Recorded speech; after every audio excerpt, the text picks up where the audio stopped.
Test. What's going on, everybody? Friday, and a special Friday, because the Phoenix straight axle version is here. Finally. This thing has been a long time coming. A long time for the release to come. Like you may have seen in Matt Orai's video, it was one that we've had for a while and just waiting on the actual delivery so that we could get it released. But it's here. No Nicole tonight, which would have been super helpful, but she's out of town. So she won't be back until next week. But what we are doing tonight is building the new kit. Oh, by the way, I also have one of the straight axles here. This is the straight axle one. This is the portal one in case you want to look or compare. Obviously the aluminum housings are underneath of the portal version, but the straight axle one is stock. So tonight our plan is to build. It's where we're at.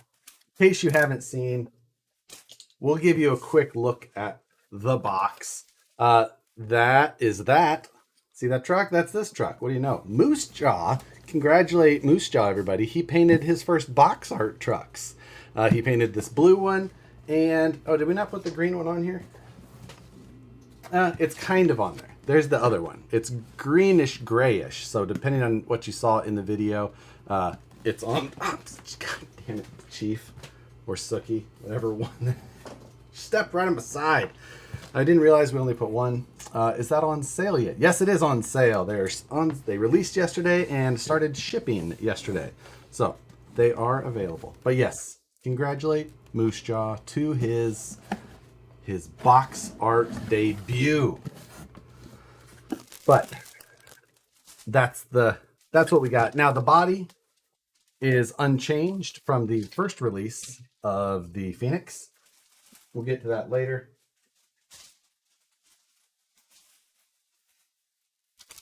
The axles are obviously the new star. There is some differences to other stuff. How did I get wet? What did Sookie have on her? God, it's always something around here. The VS410 Le Vanquish. Exactly.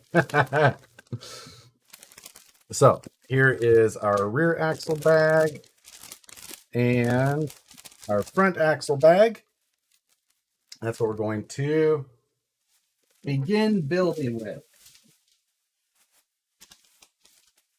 That is. Thanks everybody for popping on, checking in, say hello. Let me know where you're watching from. Maybe that will help my microphone. Maybe I sounded a little distant, but there we go. The bag B sounds better. Yeah, there we go. It was pointed away. It's very directional. It's only like 8 inches away from my face. So let's see. Would you like to say hello, Sookie?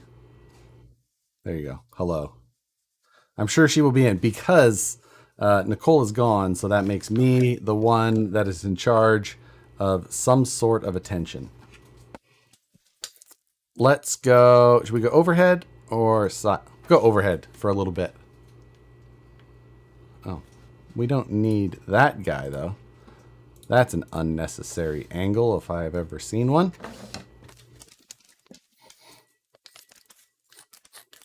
We're going to try and get as far as we can on this build, of course. So there's our new straight axle housing. Super beefy. You'll also notice that there is a mounting point here on the top, and there's 2 mounting points on the back. Those are, just something, we put those on there. There's a chance you can make servo and axle mounts. We added them. There's not a part for them right away, but for custom builders who would like to add something, they should be very handy. So I like that, and maybe custom guys will as well. The steering stops are now a screw that you can either put in or not put in, instead of the molded in steering stop that is on the F10 axles. So little things like that should help. Are the housings plastic or aluminum? They're plastic. So plastic housings. That's why the cost is so low. If they were aluminum, that's why, or like the Pro and Ultra, that's when the cost is, in that $700+ range. So we've got hardware, bearings, shafts, bearing retainers, our third member, our knuckles.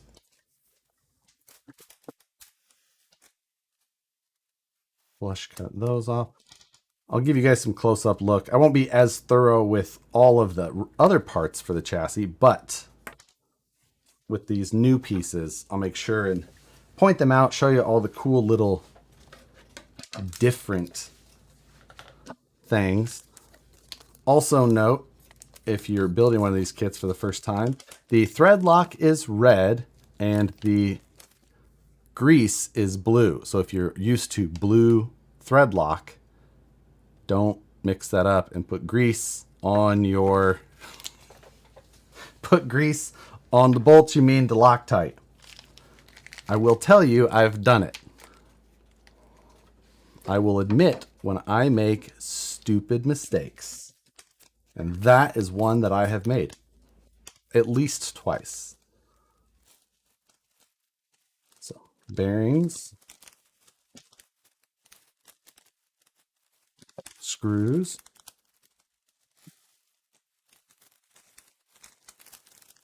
and might as well cut the shaft bag while we're at it.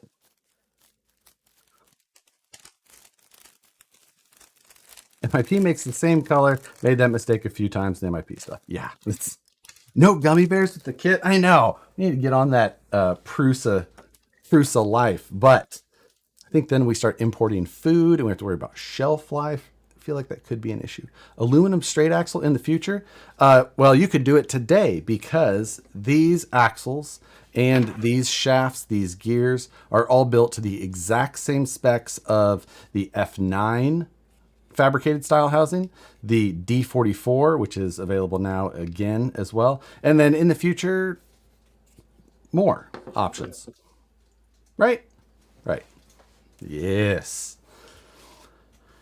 I don't know how to build axles. I should get the instructions.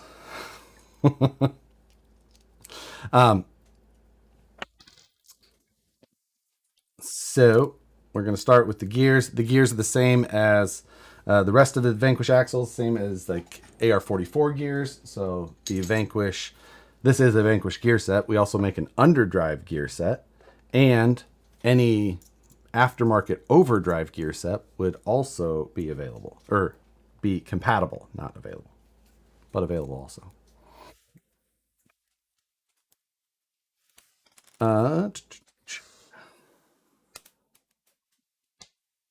Ping ponged around in here.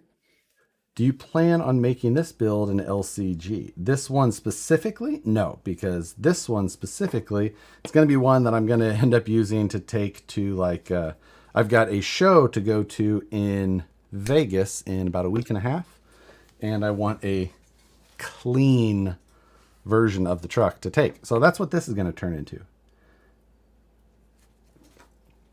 Will I build an LCG truck again in the future like I just did with the family truckster? Absolutely. I guess I need to choose a LCG to build again. I'm having fun building them. I know I always make fun of them. I'll continue to do that. But Paul Smiley, thank you, sir. Thanks for the donation. Thanks for the past videos on the transmission, which helped a bunch on my Phoenix build. Well, I assembled, not built. I get the joke. Glad it helped. So no brass with it? No brass with these. This one's got a great big beefy truss across the top. There's no need for that brass sleeve that we included on the F10 Portal version. So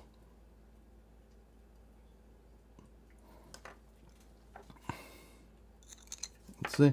How orange are the orange tank wheels? Mike J, I mean, I have a set here behind me, but your timing. of course, is terrible. No, I'm kidding. They're pretty orange, I guess. They are not the etched version, so they're a very glossy, shiny version. Gunnerness, and thank you, sir. Tonight's code, hashtag no Nicole, big thumbs down.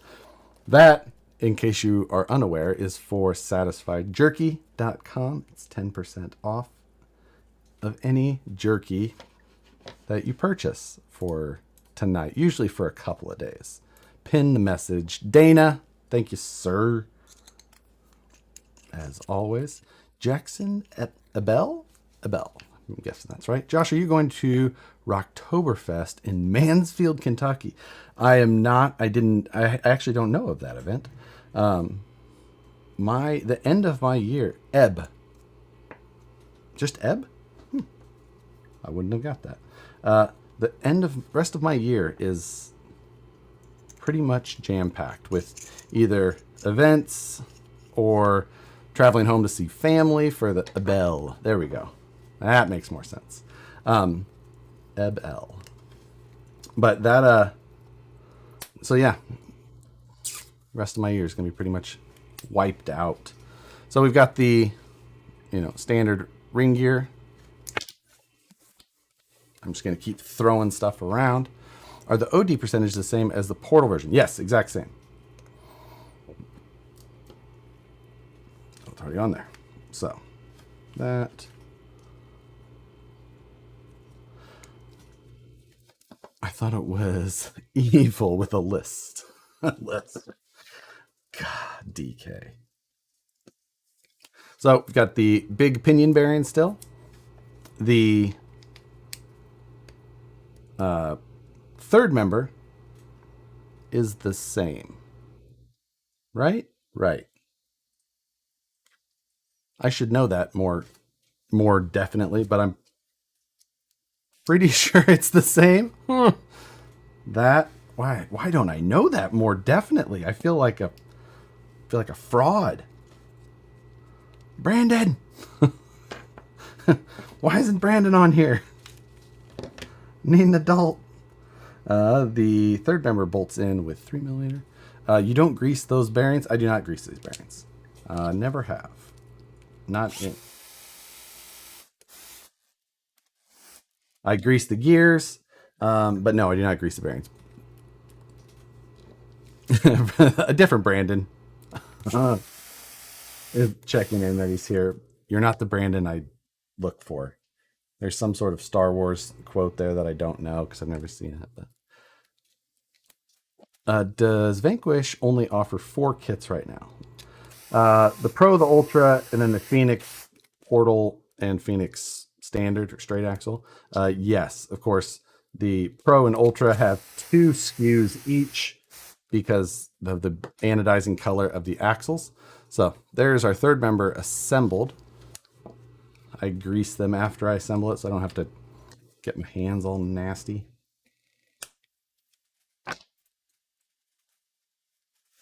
Just got here. Thought I was signing Wolfman arms for a second. 80-30 gearing in those? Yes, it is still the 8-tooth pinion gear and the 30-tooth ring gear.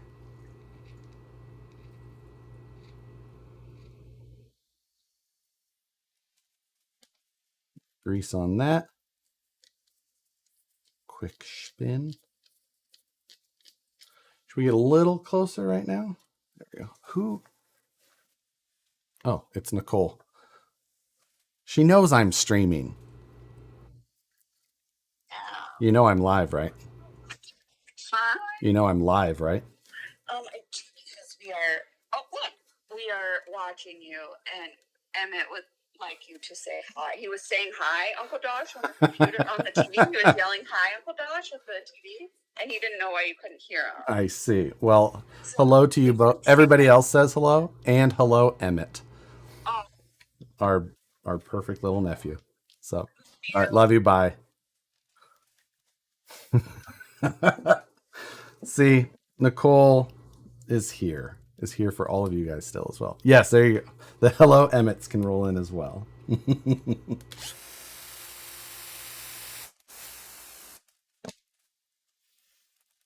If the new Phoenix is straight, so naming a kit is always fun. There's always so many things. You are so mean, Josh. I am not mean at all. She knows I'm streaming. I was like, why could she be calling? Nicole is one of those. Nicole doesn't call me at work. She knows that I'm working. So if the phone rings while I'm at work and it is Nicole, I always answer if I see it. Because usually it means that there's some level of importance to her call. So that's in. We can drop our bearing in the end. Long side shaft. This is not work. This is absolutely work. Does the kit contain a servo arm? No, it does not. No brass tubes. Nope, no brass tubes. The straight axle doesn't really need them at all. Even the F10 doesn't really need them. They were included initially. We thought that it'd be something that we wanted to add for strength, just because of the possibility of the extra leverage on a portal. But we started testing them without the brass basically right away, and we never ended up breaking a housing like that. I mean, we've broke housings in other ways, but never in a way that the axle tube was going to help. So, Josh, did you D44s work on this kit? Yep, D44s will drop right into this truck. I mentioned in my video, if you weren't too distracted by the beard, the SCX-10-2 knuckles will work on these axles. However, these axles do have a beefy C-hub area. So, I got extra. So, if not all SCX-10-2 knuckles will work, because they may have limited steering throw. These knuckles are, they have a lot of clearance there, but they're just, the housing itself is beefy. Now, I didn't put the steering stop in. Steering stop goes, I need to brighten that up a hair. Can I? I'm not going to do that while it's all moving around, but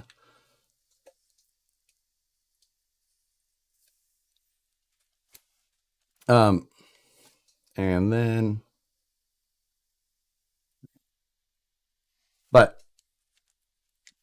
so steering stop needs to go right back here on that back side, right in that hole there.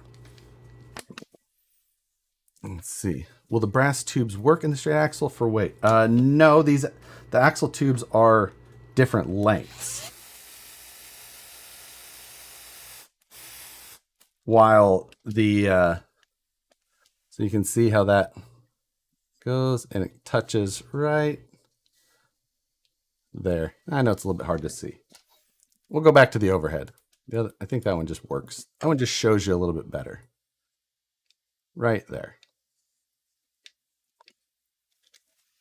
So, now, of course, you don't have to run the steering stops. It's just something that will help save parts. It won't overexert your knuckles or your universal shafts. The universal shafts will take it for the most part. Will these have even tighter steering radius than the portal versions? Portal versions are pretty tight steering. These will be very similar. Let's see. There, that's a little better.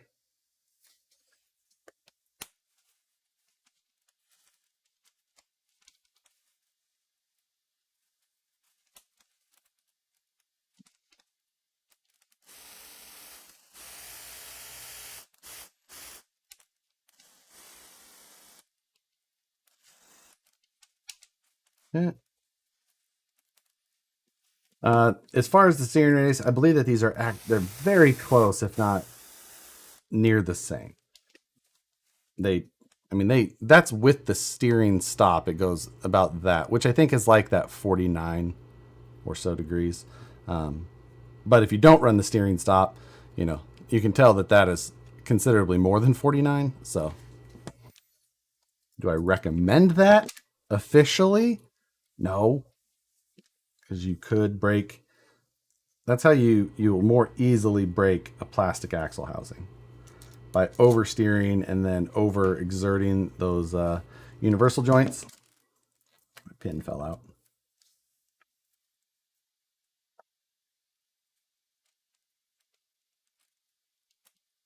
That.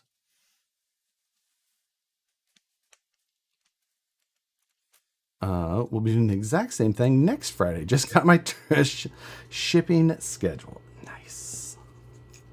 So no 90-degree steering then. That will have we're actually going to be releasing a 90-degree steering kit. It's actually a portal on portal. So it's a portal to another knuckle to another portal, so that they'll actually you actually get closer to like 100 degrees, but we're a little bit further out on that. So hold tight. Actually hold your breath. Like, literally hold your breath. And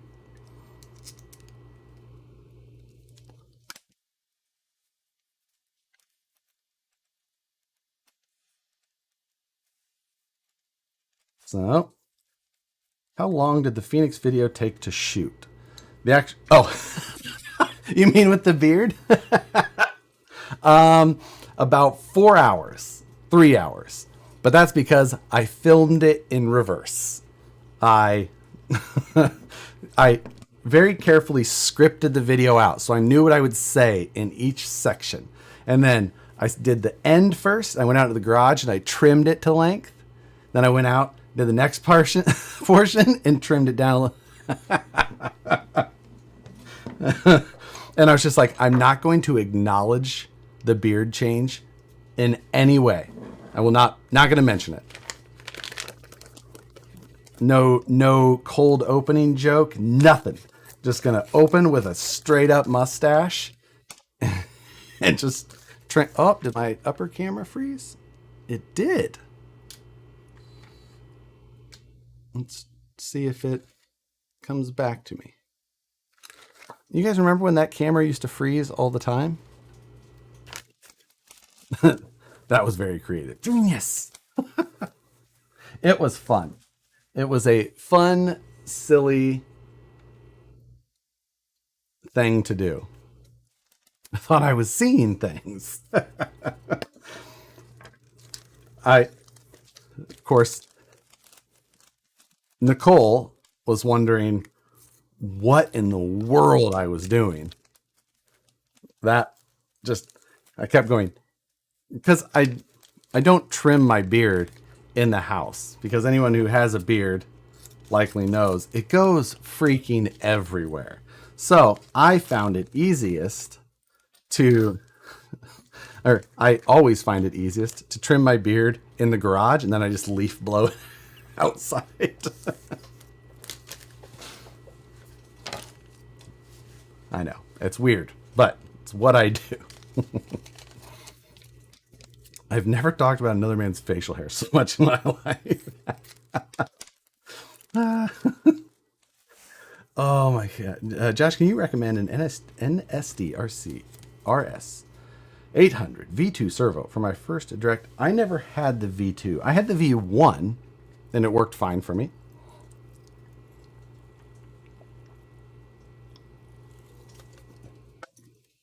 So, it seemed fine to me, but I didn't run it as much as I have some others, but I ran it a little bit and it seemed to do okay. I've ran their micro servos here recently on a different project, but that's about it. I haven't ran any of the other ones.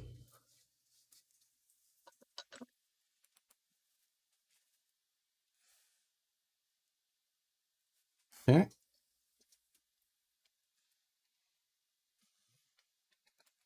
Now we're back to the same routine. We're going to bolt this ring gear to the locker. We're using Loctite. Yes.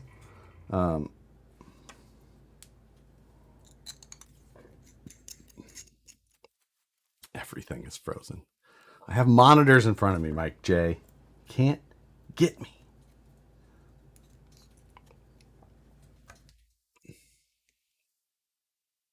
I see myself 3 times. Been playing with the new 4PM, way more adjustability than my old DX5C. Ah, they're actually releasing a new 4PM here soon. You know, but it's Futaba, so not a ton is going to change. You'll be fine. Hey Josh, will you be going live after this live? Possibly. We'll see. Frozen? Let it go. Let it go.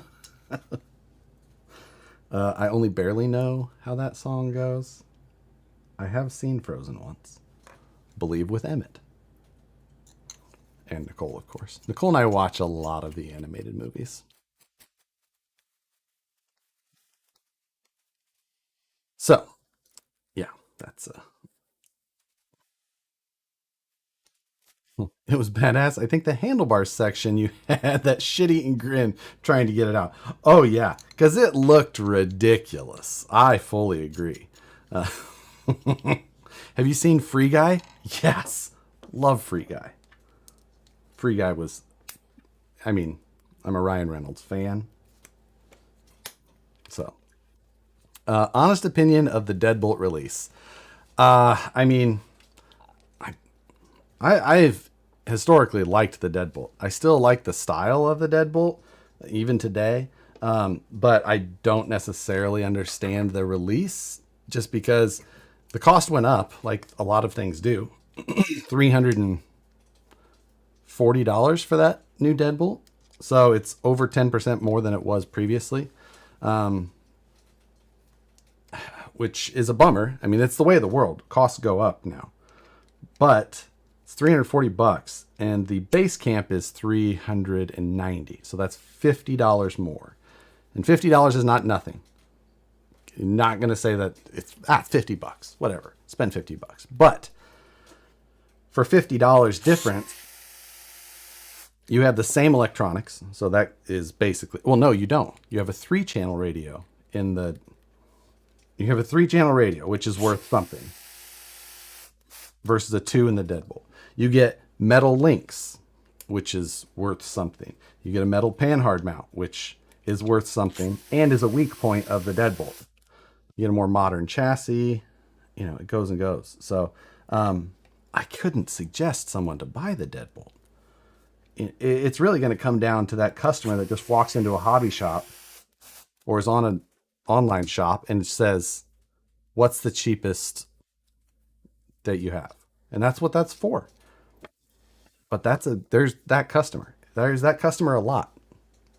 So, you know, what are you going to do? I don't know. It is what it is. Horizon has been in the business a lot longer than I have. So the chance that they have marketing or market data is much higher. So there it is. They are a big business, and you have to hope that people in that big business know what they should be doing. Shoot. Yes, no, that's right. Didn't they do that with the Gen 1 Deadbolt 2? What's that, Phoenix?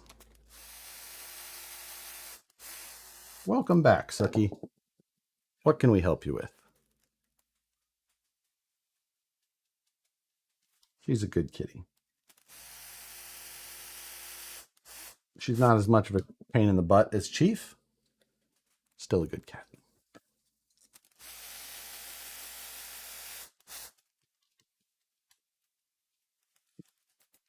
Bring it back at the end of its life. Oh, did they? No. I don't think they ever changed the original Deadbolt. He wants mom. That's no kidding. All right. So, rear axle shafts, while they do look different because they don't have the multiple steps compared to like some of the other ones, they are still compatible with previous versions. So, SCX 10.2 type replacements will work. That just drops in 5x11 bearing there on the end. Push in regular axle cap style replacement. Slide that on, rotate until it lines up. It's got a kind of a detent there on the end of this. See on the end of the truss right there, there's like a little bit of a nubbin.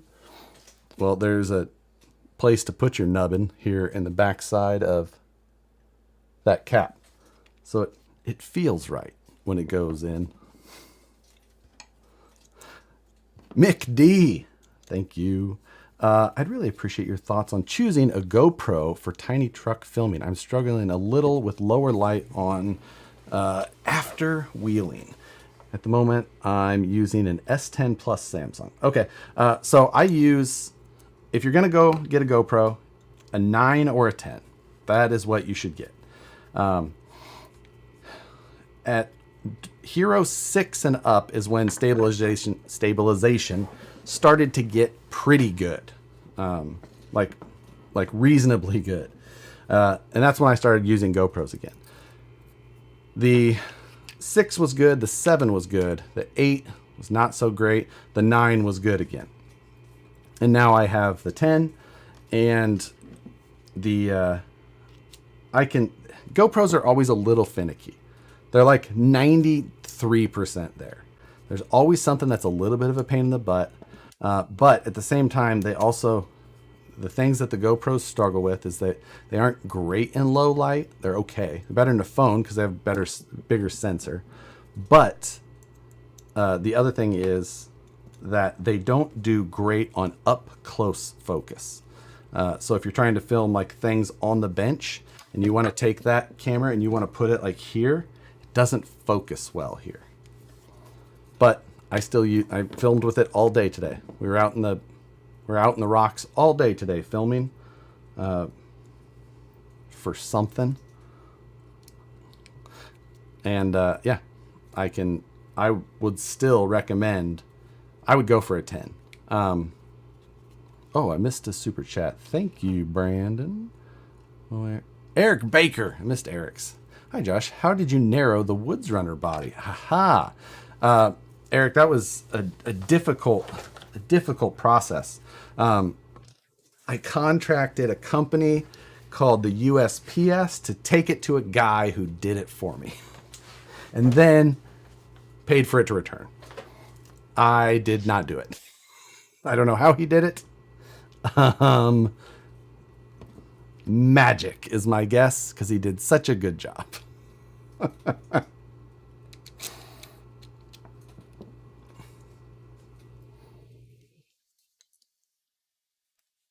Right.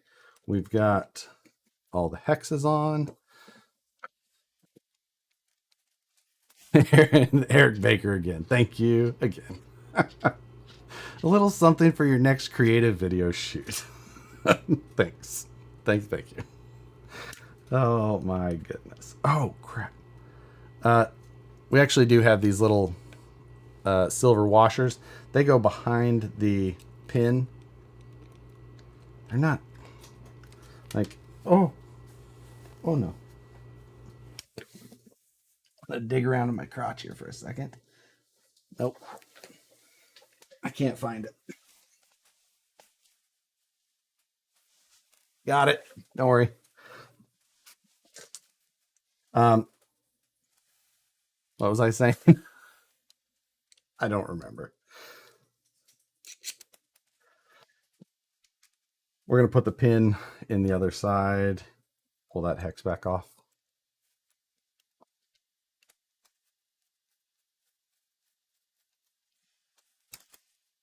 Right.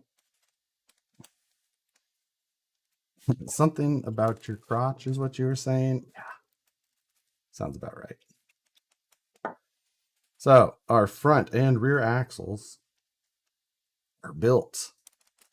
A couple of quick little things. These axles are 191 millimeters from hex face to hex face, which is about 9 millimeters narrower than the F10 portals. So you do have a narrower axle overall. I mentioned that in the video. Something to note.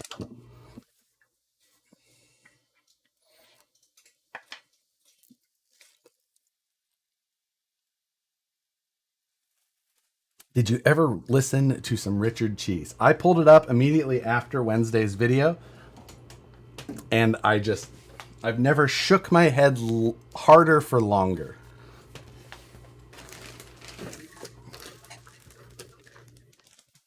Bag C. Oh, there's some condensation on the bag. So how's the trike build? Kevin, it is going to start tomorrow. And I'm going to film it. Well, here's the thing. Normally when I do a build or whatever, I feel like I know what I'm doing when I'm filming. It's in an area at least where I have some sort of like, okay, I feel like I can make my way through this. While I used to build Harleys, I know my way around that, or I used to. This is going to be new to me. So I'm definitely not going to make I'm not going to make the video from any sort of stance of what would you call it? Confidence or authority. I'm just going to show you what I'm doing.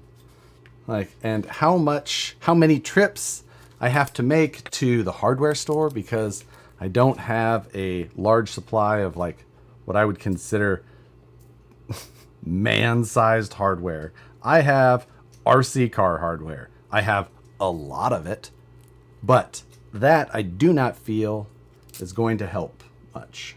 Hi, Sook. You want to hang out? Huh? No? Okay.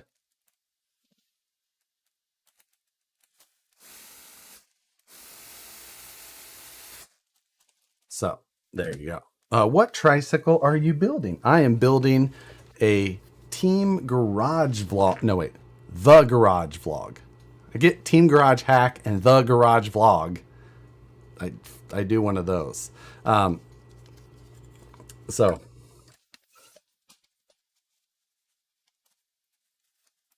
Team Garage Hack is the one that I feel is in my mind a little bit more often. So, therefore, some confusion happens.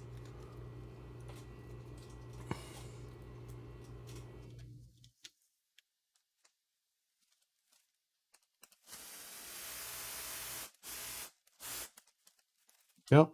Is that Chief? Nope, that is Sookie. She's the smaller one. Chief's the big one. You usually know when he jumps up here. Stuff goes flying. He's got his head in my face. He's all over. Sookie is a little bit more reasonable. She's a little more dainty.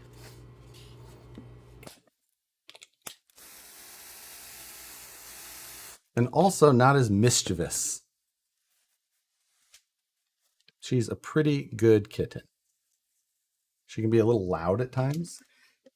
That's usually more of Nicole's problem.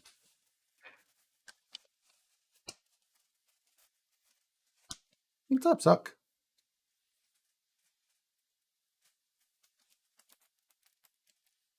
Okay. Oh, yeah, that's right length. Sookie is a lady. Which one is Screw Liquor? That was Sook. Oh.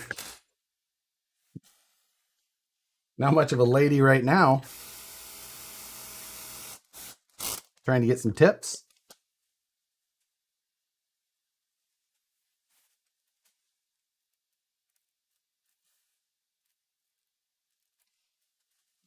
What do you know?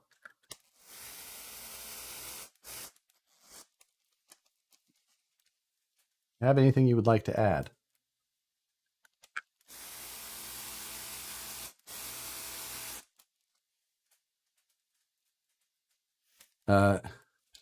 Yeah. There you go. Only cats. She's looking for a servo to chew on. I can't remember if that was her or Chi. I feel like it was her. I feel like pretty sure. Tom Havel, what's going on, sir? At the SFO airport watching your stream, just got delayed 2 hours. Here's an airport beer for your flight. Tom, you could make it here before your flight takes off, but that doesn't do you any good. Regardless, thank you. Am I going to see you down in Southern California for WRCCA Nationals? Oh, wait. Nope. I better not put on the front screws. I forgot I have inner fenders to put on in a bit. So, let's not do that. Scott O'Blander, thank you, sir. I'm late. Is the F10 rear SCX-10-2 compatible? Yes. Yes, it is. The only difference would be, like the little differences, the F10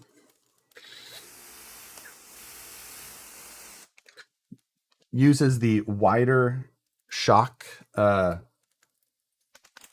mounting positions at the top for the offset shock ball that we have. And I'll show you that when we build shock.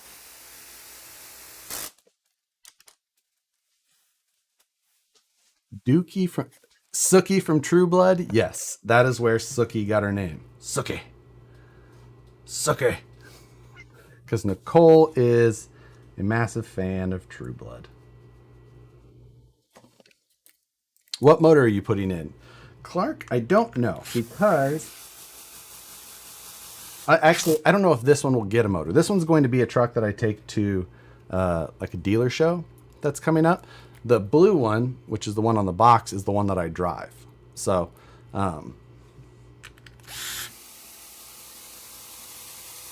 you know what we may do though? We're going to build this as a tiny tire truck because the shocks come with some tuning rod ends, and I'll show you the whole difference in the shocks. It does come with a 90 millimeter shock, but we're going to build it with the 90 mils still, but I'll show you the other shock part options it comes with, so you can adjust the ride height of the truck quite a bit.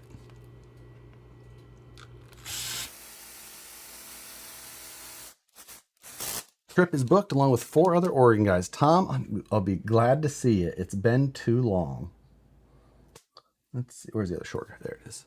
What color is this truck you're building in? Ryan, that's a really good question, because it does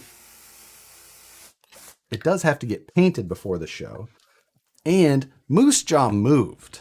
Moose Jaw painted these trucks for this box art in like, I haven't seen Moose Jaw in here yet, but I'm guessing he painted these in like last October, November. Like, these trucks have been done since January. Like, it's been a minute. So I think Moose Jaw damn near forgot about him.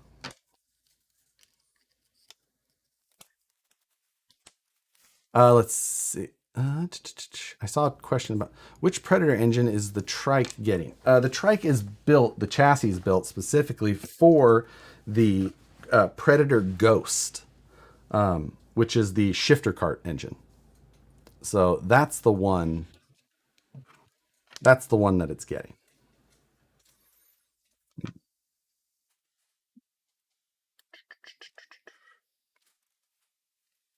Josh does the Hobbywing Fusion Pro 2-in-1 2300 kV fit in the VFD without modification. Almost. It does not take any modification to the transmission, but the skid plate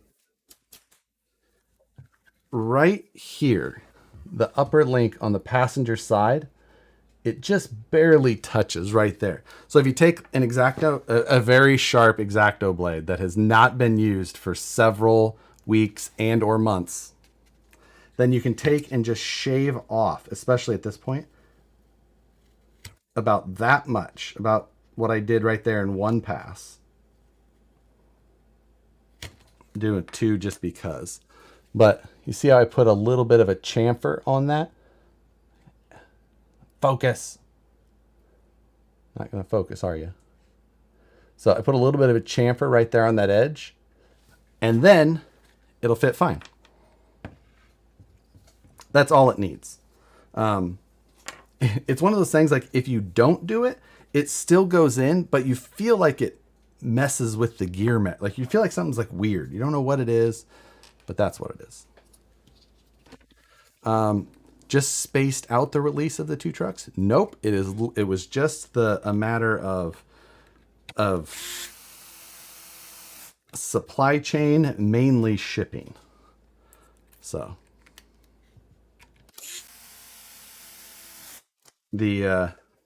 like, we sent Matt his, which wasn't, he said in his live video yesterday that it was possibly a prototype. It was not. It was a production truck. And it just got airshipped instead. And but he got his in like April maybe. And yeah. Why the portal release first? Because in the end, portals are likely the more popular option. As much as myself and probably a good percent. Actually, let's do a quick poll. Just very scientific.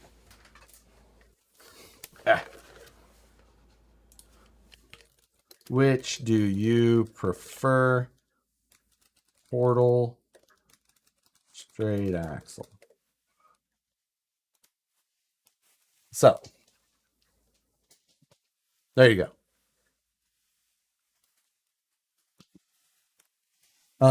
VS410 versus SCX10, most notable differences. Ooh, so, I mean, just the rigidity of almost everything is going to be a big part of it. Then you're going to have high clearance chassis. Well, I guess the SCX3 has, let's compare SCX3. So, lower center of gravity by far, better forward weight bias. Let's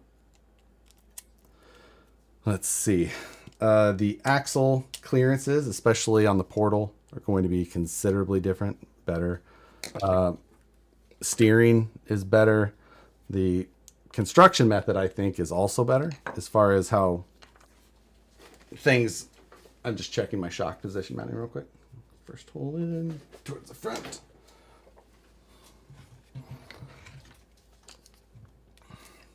There's going to be there's many differences, you know. And then the one thing that the Axial does have is a licensed body, which is a huge bonus to many people.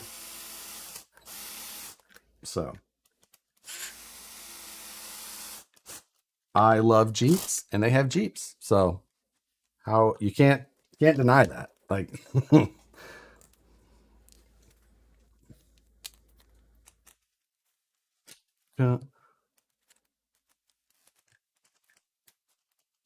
now, I will say that I do love my F10 portal rigs. Like, I've got them set up the way that I like them.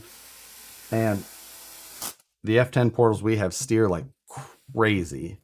So that's super nice. You know, I love the way the portals look, but that's the only reason I prefer them. That's interesting. You love the way the portals look. I'm kind of surprised.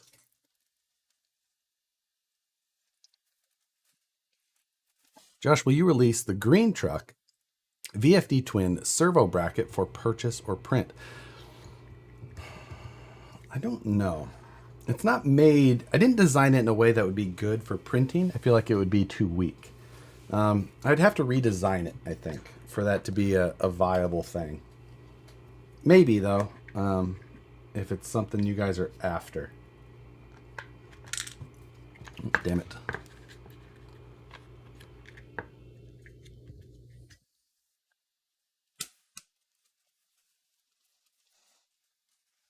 All right. What is the steering angle of the F10 straight axle? It's about the same as the Portal, right around like that 49 degree. Now, take out that steering stop though, and you can go a little further.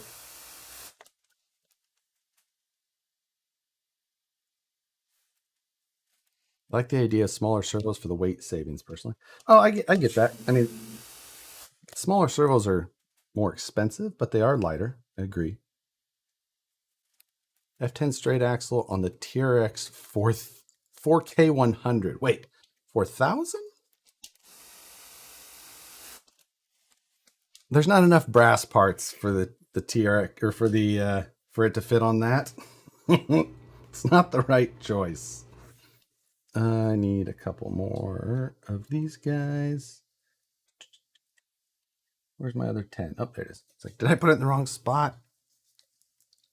I heard Artful Dodgers will do a VFD twin chassis that uses the servos if they don't come out with this kit. Estimate of the month. I'd be very interested in the file you made.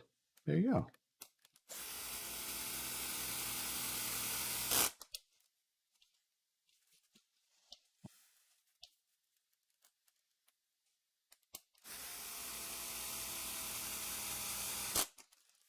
Okay, we're going to, I'm not going to put the little steering servo screws in for now. Don't need those. That is all for now. The rest of it we will use here shortly. Oh, a couple in the front. Josh, do you prefer the VS410 plastic axles or the metal? I mean, metal is still my thing. I still prefer the metal. I just like metal. I like to drive that way. I like the way it sounds. I like that I can just literally throw it through whatever I want and never worry about it.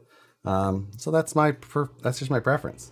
My pro axles are ridiculous, but +1 for the Portal Axle Dancing Rider. I missed whatever the original comment on that was. Obviously, someone lost the mind. Nuka Gaming, thank you, sir. And then retracted his comment. Well, put another comment in so I can try and find it. Why do you think people like straight more than Portal besides being realistic to most regular vehicles? I mean, if you're a performance person, then straight axles are oftentimes the way that you want to go because it allows you to keep. Why did I have a screw thing right there that I've been dumping my screws in. Instead, I cut it open and dump it on the bench. Stupid. So the you said sorry and then said not used to YouTube. Well, thank you for your donation, but and I'm sorry that you're sorry.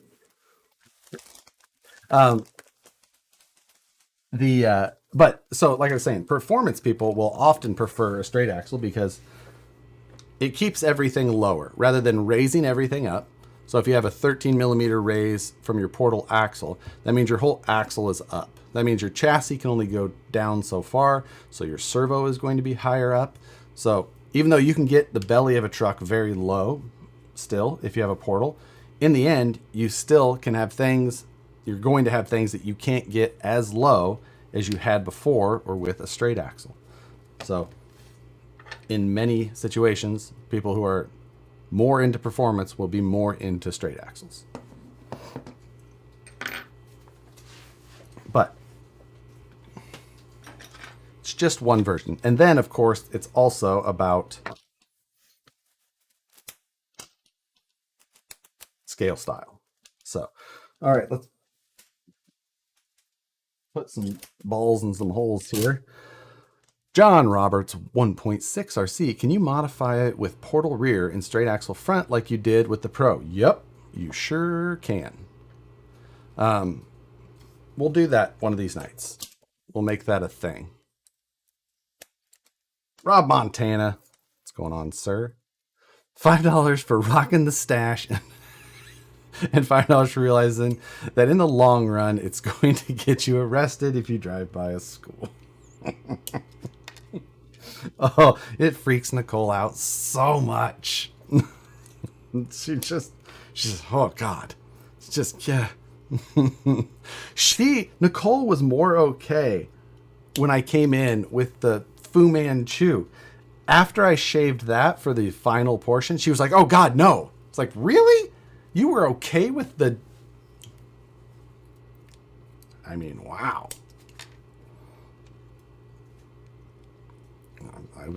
I was surprised, not gonna lie. Portal Excellence, right? That was my bad. Question about the Incision 90mm Incision shocks and how you keep them from leaking. I've run them a year and stopped using them because I found using them once they're. I found after stopped using them because I found after using them once they're leaking. It's one the Incision ones. It's I assume the original ones. If you fill them so that they pressurize when they're at full compression, that will do it the right away.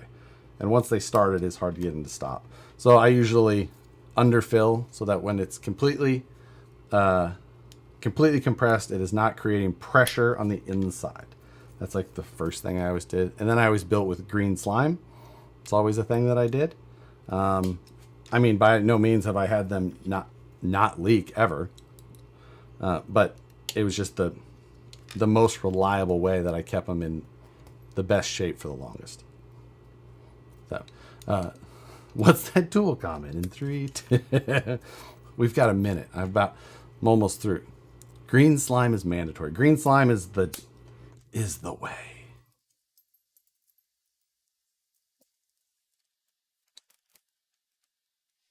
Man, you looked like Chopper Reed at one stage. Infamous Australian criminal.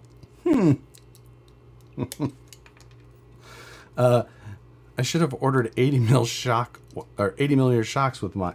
So Phoenix, we'll get into that because these do come with the shock tuning rod ends. So what we're going to do tonight as well is I think I'm going to build this with the shocks in the short config, which will make them an 85 mil effectively, but with the stroke of a 90mm. So, all right, we got that on there. Now it's time to assemble.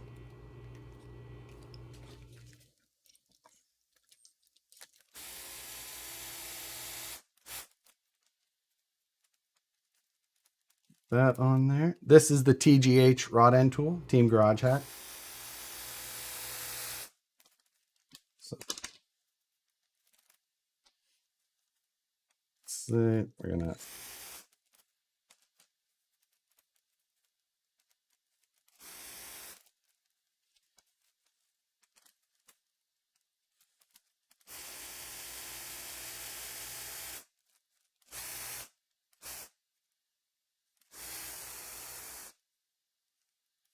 Go. Oh, too far. Too far on that side. The panhard and drag link on these, you will notice, is a narrower profile. Like, this is what the profiled links normally look like. Like that.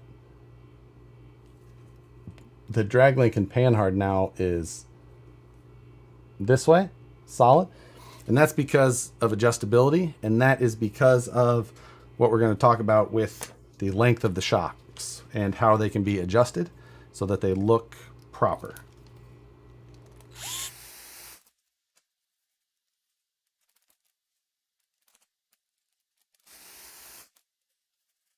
Little things.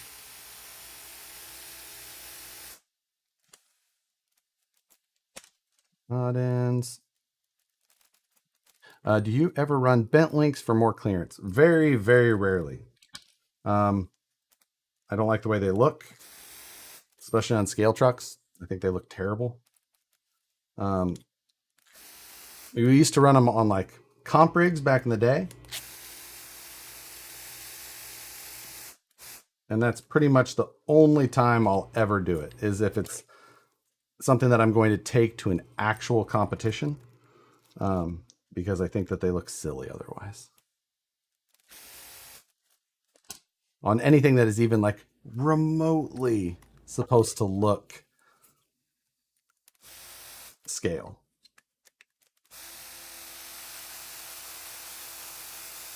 Now I'm fine. Yes, I'm fine with no driver driving my toy truck. Like it's just ghost riding around. But bent links, too far. Too far.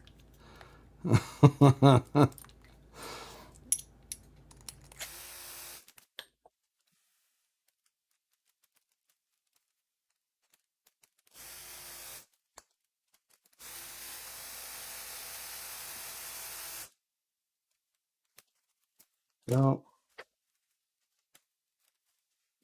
Shoot. They look great on the Unimog. Bent links? Bent links don't look great on anything. Somebody from Seattle? I don't know anybody from Seattle.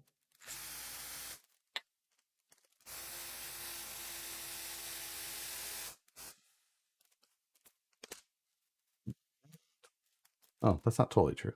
I do know somebody from Seattle. A couple of people. But I think I would have their number saved.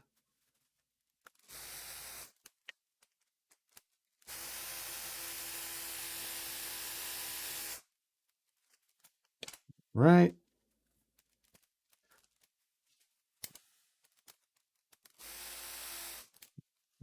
Let's see. Just ordered my Interceptor chassis today, so that thing's gonna be great. SCX-102 is getting an upgrade. It is fun to do chassis changes. It changes trucks quite a bit. Oh, I gotta pick up the one I dropped.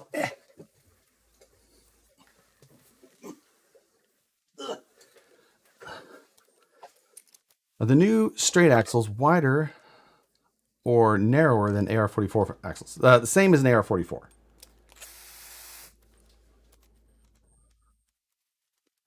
Hey, my Wraith has bent links and it's kind of scale.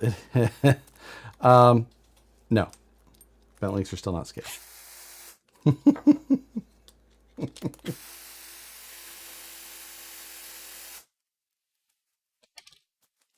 Right, so we need to double check our Draglink and Panhard. We've got that one down too much.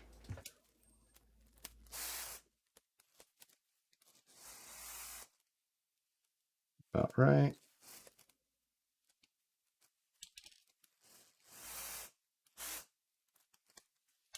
Okay.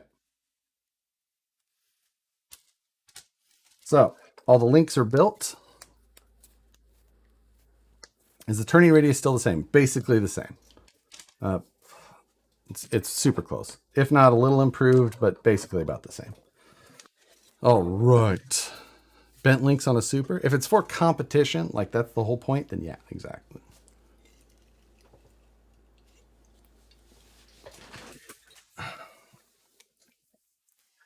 Okay, so ABC now.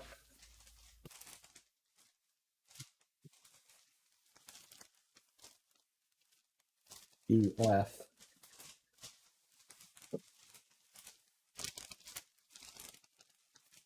Bag D.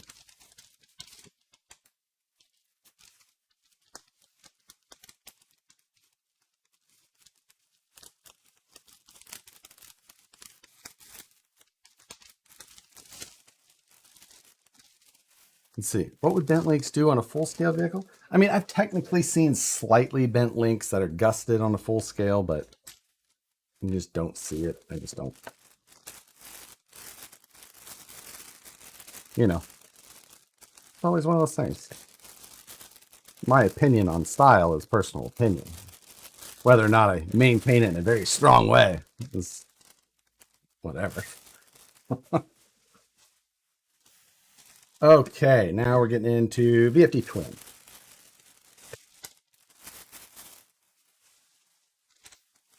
So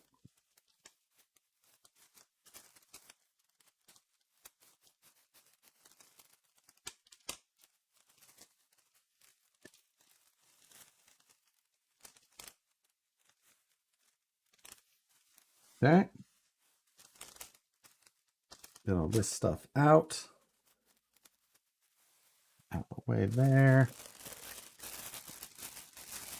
Josh, did you paint the truck green behind you, or did it come that way?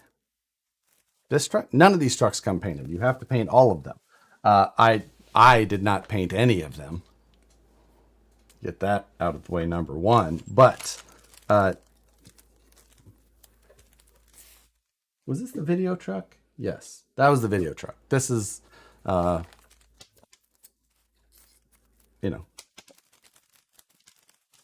was Moose Jaw painted it. Moose Jaw painted both of the. No, wait. Did Brandon paint that? I don't know. I don't know anything anymore. Everything's a blur. I don't know what day it is.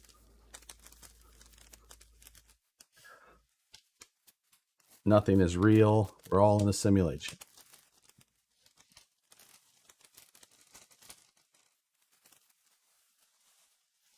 Oh, Josh, you working on a mullet asking for a friend? No, my entire hair is this long. So, where it also comes out in the back that long is just because it is all that long.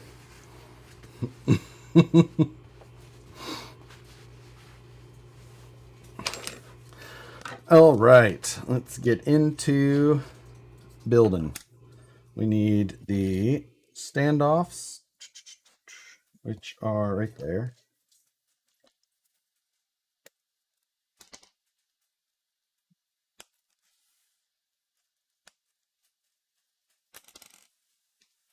Okay, so we're going to drop the motor plate standoffs on first. I can't remember how all of this goes in the instructions or what order it tells you to do it in. Obviously, the order that I'm showing is not something to be taken as the way. It's just the way that I remember as I go. So, what is a good affordable starter tool kit? Ooh, starter tool kit. It's a solid question. I don't have just like a single kit that would like. That's a really good question. I don't have a good answer for that. I've been collecting all of my tools for so long. They've come from so many places. Oof. I like this Traxxas one that I use for my driver, but I don't use it in like a normal handle, although it comes with one.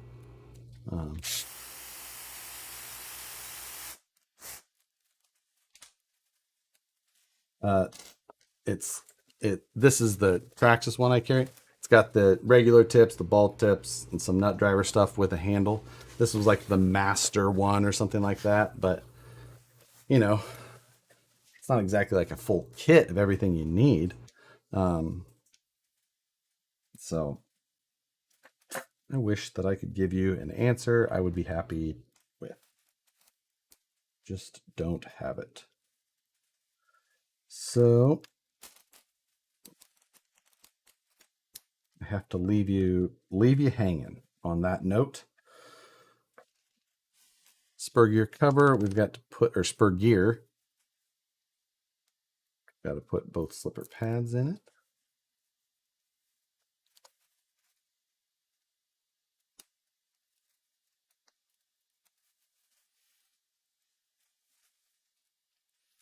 I think Aeromax makes a few tool kits as well. I think isn't Aeromax very expensive?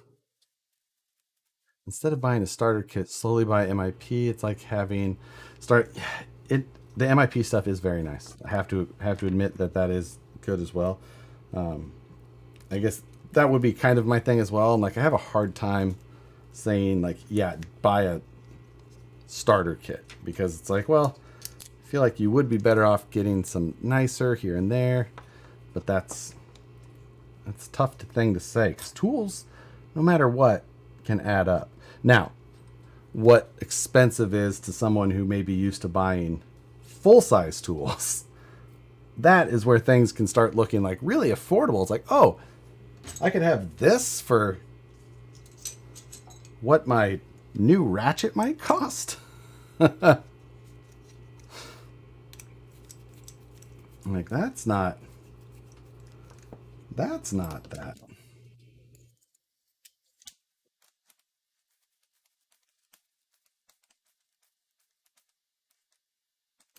Right.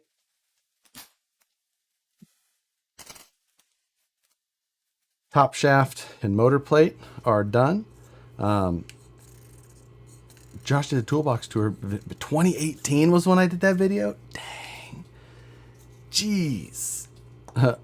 When you have a 40K in your work box, yeah, things exactly like mechanics who work with like, whew, that can, but it's your livelihood, right?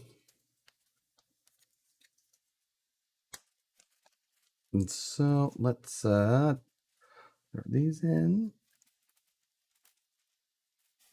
Just save money by reusing your X-Acto blades. You guys are just wasting money replacing them X-Acto blades all the time. That's how they get you. I just got that gyro driver. Finally, it's life-changing. That is no kidding. I don't know how many people I've sold on getting that gyro driver. It is just, there is no better choice you could make.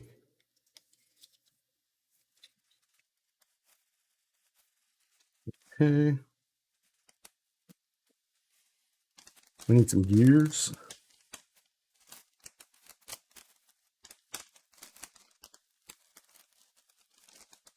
I'm creating multiple piles at this point, but it's okay.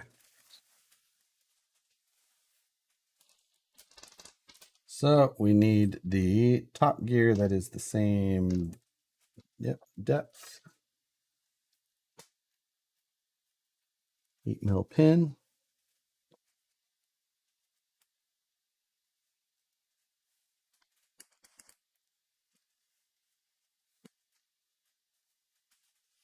And then we've got our bottom shaft here. So I don't know how many of you guys watched the scale news update, but a couple of weeks back, or a few weeks back, I had asked about the if you finished up something and you looked down and you had an extra bearing. And I did that the other day. Went, damn it. Tear it apart.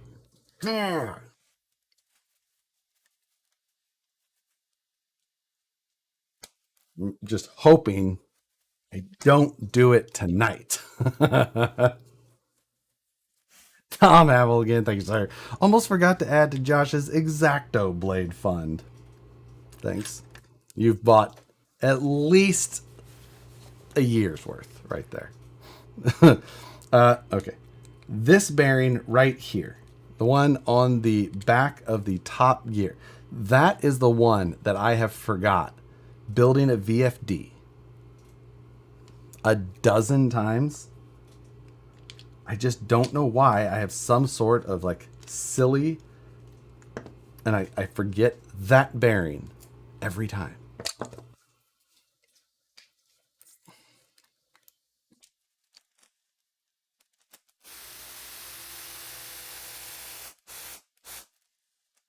Okay. Put our flathead in there.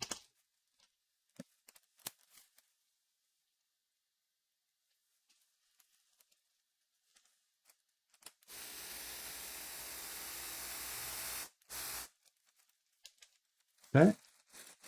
Now, I did not grease those there, but you can do it from the top.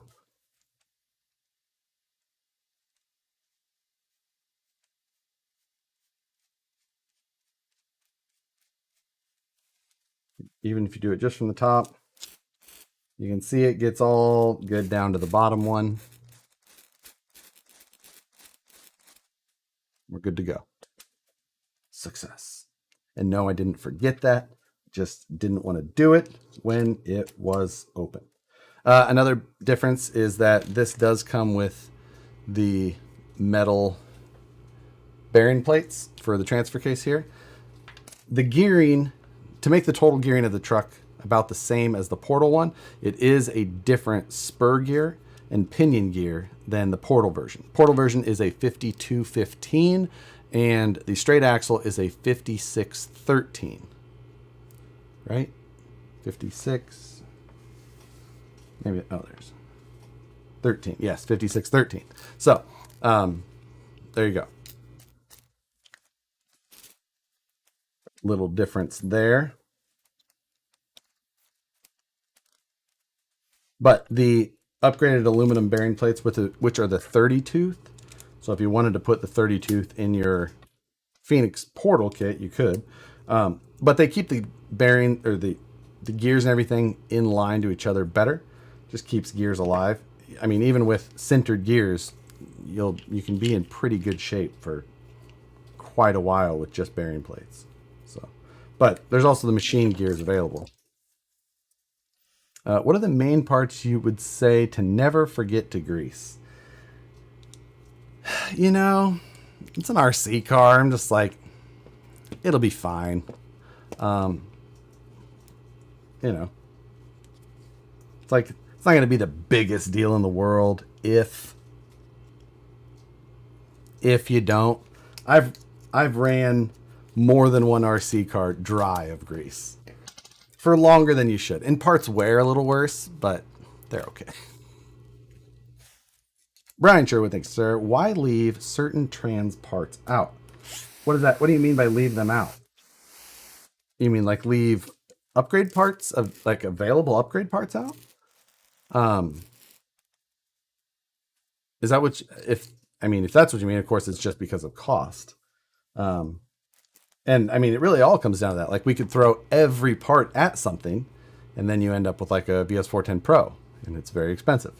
And that obviously was not the goal. The goal of these is to make them more affordable. And so, oh, shoot. Did you mean the cover? I'm so used to building these without the shrouds.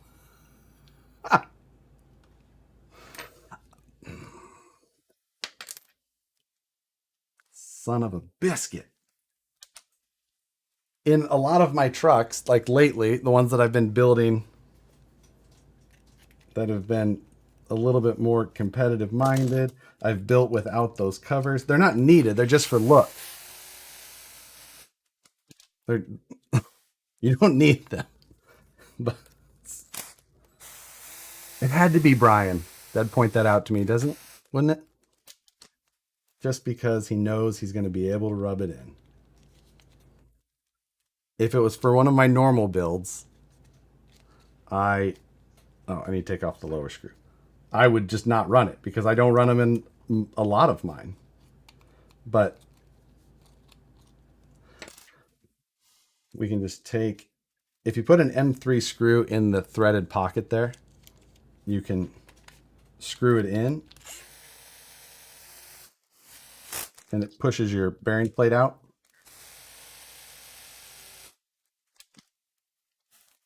You've been partaking in the devil's lettuce tonight? Never, ever before, during a stream, ever I would be a zombie. Huh? I just did all that because I knew I needed to take that off, and then I forgot.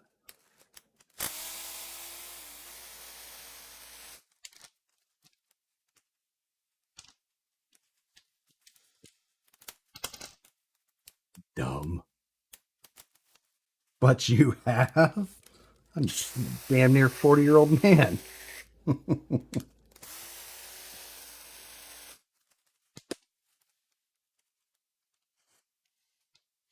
I did all that, said specifically that I didn't put grease on it because I wanted it closed up. I didn't ever want to deal with the greasy parts. See? Never let an opportunity to make an ass of yourself on the internet. Live.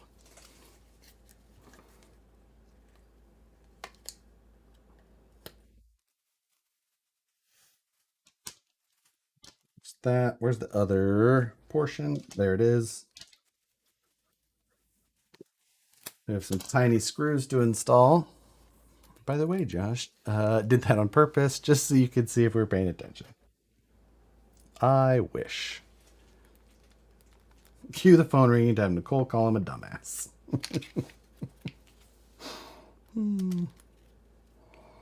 Yeah.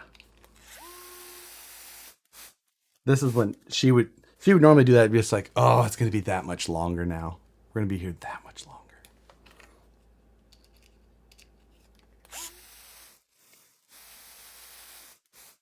Of course, I think the enjoyment that she actually gets out of this comes from me making mistakes, people calling me names, and her agreeing.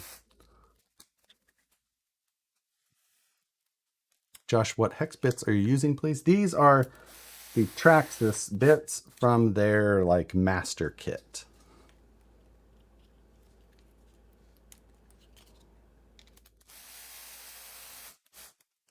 All right, screws are in that cover. This part now slides onto that part. Robert's your father's brother.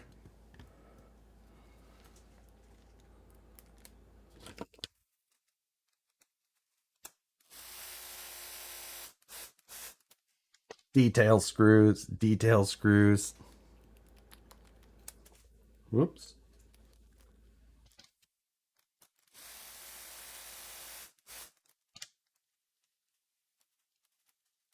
It's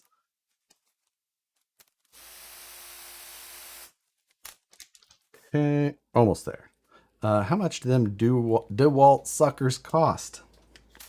I think when I bought mine, the 2 battery combo was about $100.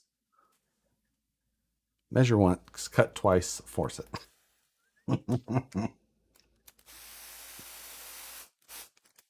All right. Well, DeWalt are worth it. This DeWalt is worth it. I do not have any other DeWalt tools, I don't think. But that DeWalt is absolutely a life changer.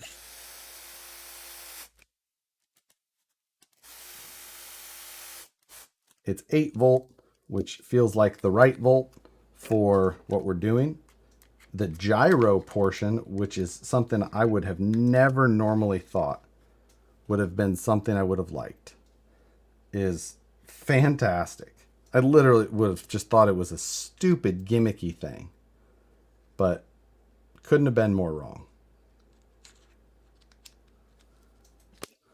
Could you be more wrong? Got a sookie hair in the grease now. That's good. Little piece of sookie goes along with that one.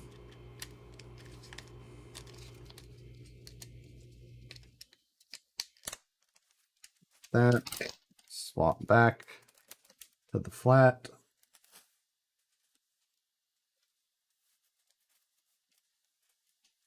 Where? Oh, it's still in there.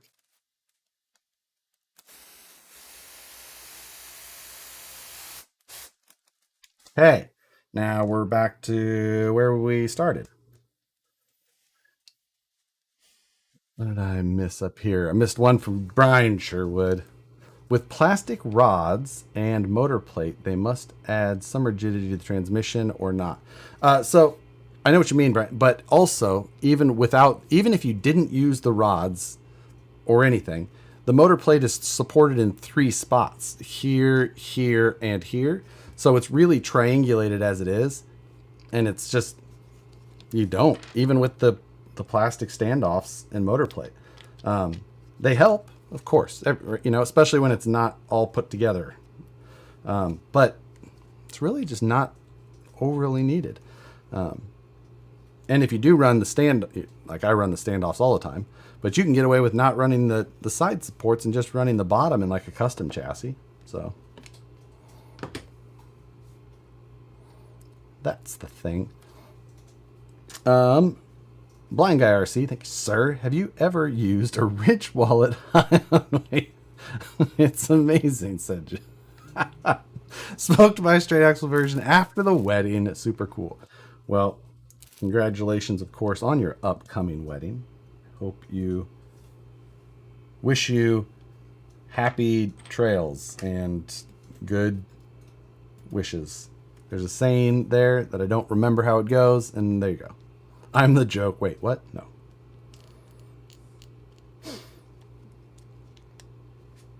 Okay.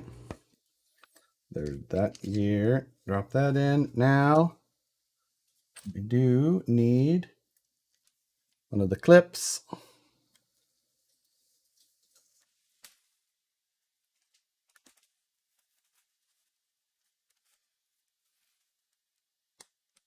There are, what we got?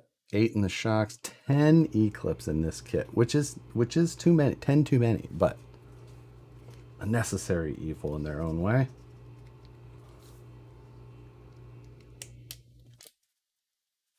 Okay. What a good axle for a class 1 rig. I mean, I've used the F10 portals in my class 1. You could use F10 straight axles. You can use AR44.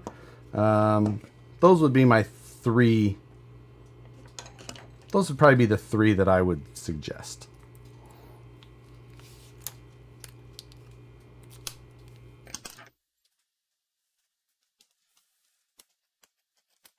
Eclipse, how dare you? Yes, I know. We were going to use a spacer setup, but it just became this thing.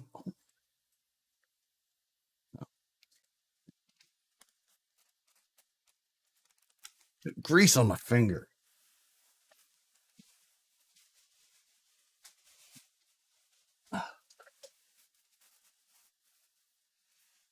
Okay, let's put the cap on before I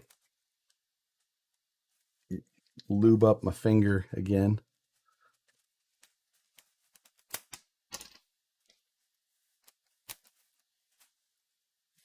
See?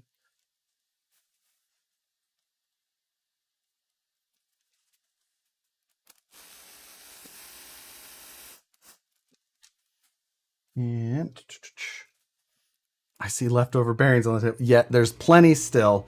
We have more gears to go. I hope that none fell out when I opened the transmission up. One probably did, and somehow you've all collectively got together. It's like, no, nobody say it. Nobody say it.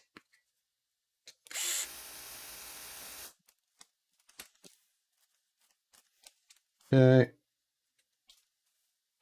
Now we've got,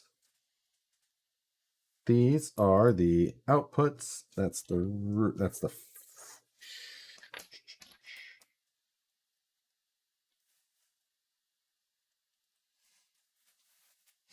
sometimes I have to try and remember which one is which.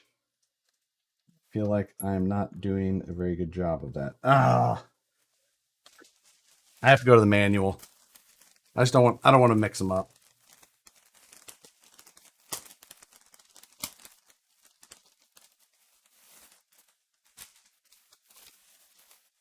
Thought I could do it.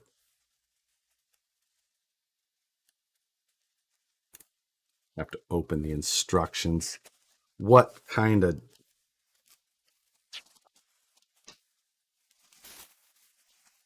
All right. The front is the one that is more... Oh, it doesn't have the second step. The rear has the second step. Yep. What kind of streamer are you? I know. Alrighty then. So we need to put all these, get all these in place. That one there. There's our idler gear shaft. Where's my hex shaft? Right there. And I need to make sure I get the right spacer for the, there we go. I already put that on. Okay, that's good and retained. Don't need that. We will need that, of course. And I need, which spacer is it? think that it's this one, but we'll confirm it.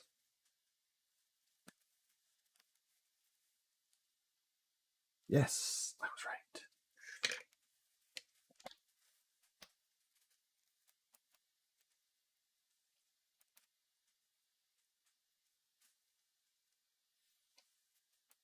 You looked at the instruction.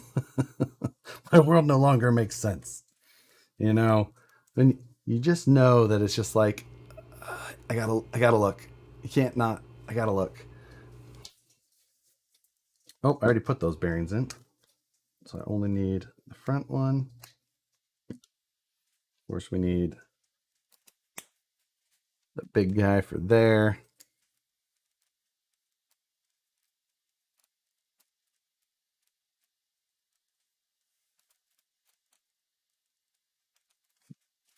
Oh.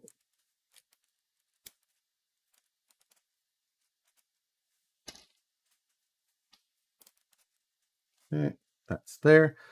Need a little shim between the bearing. Oh, I put that bearing on, gear on backwards. Hey Josh, aren't you the dude that writes the instructions? How come you're lost?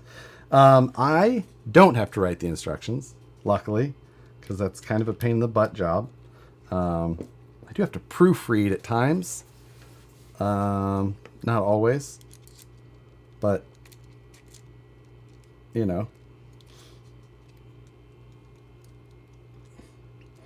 there is some instructions that I have to do. Luckily, not a lot, because instructions suck. What's the poll up to? Let's see. Let's end the poll.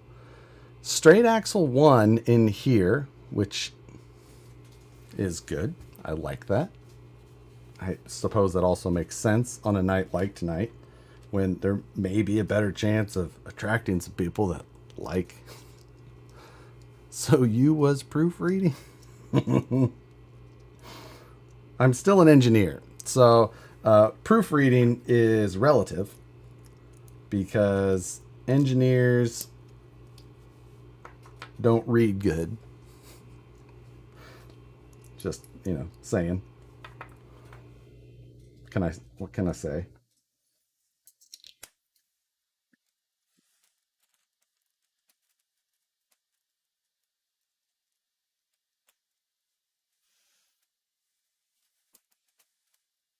Has anybody else had the "It's Corn" song stuck in their head for like 2 days?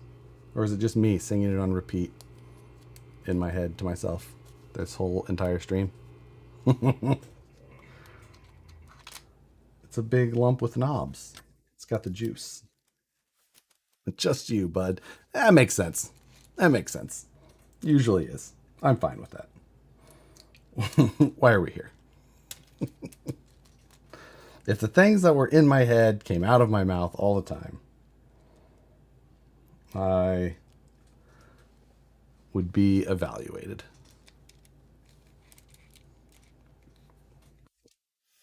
Okay, all the gears are in there. Corn makes corn, corn makes corn. No, that's not the corn. That is not the corn song that has been stuck in my head.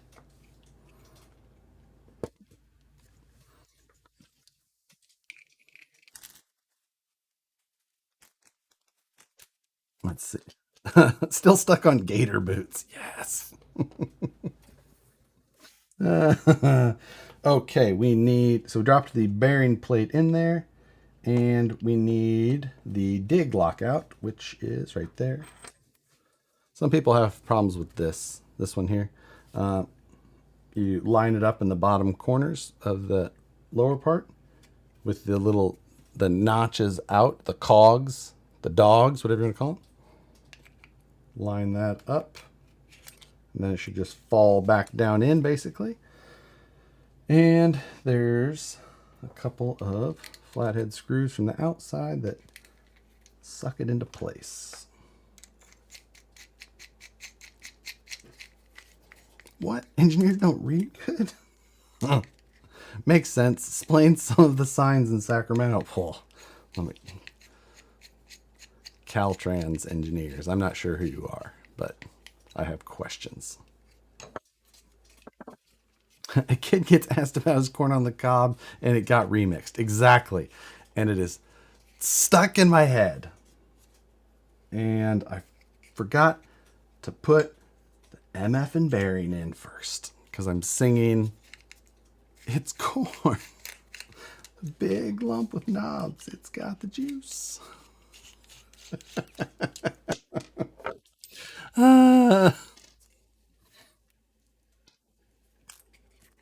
Ravensdale RC. Glad to have you.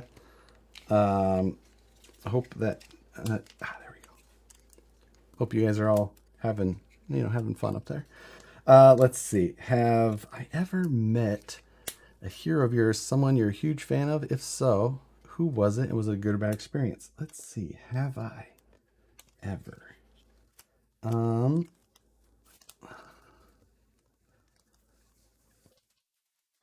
I've met. So I'm not like a big music person. So I haven't found myself in scenarios where that was a thing, really. I think honestly the closest thing I can think of is just like meeting race car drivers or things like that. Like I remember meeting Shannon Campbell back in like the earlier 2000s. And I used to follow their stuff on, it would have been like maybe 2010-ish. I'd have to look. I have photos from it, but I remember meeting him for the first time. I'm also I'm a fairly shy person other than on this internet or at RC events. I won't go up to people. I'm just not that person. I'm fairly shy. So I'm not going to like go put myself out in front of someone to like meet them and that type, I'm just not going to do it. So I kind of like cursory met, but that was it because, if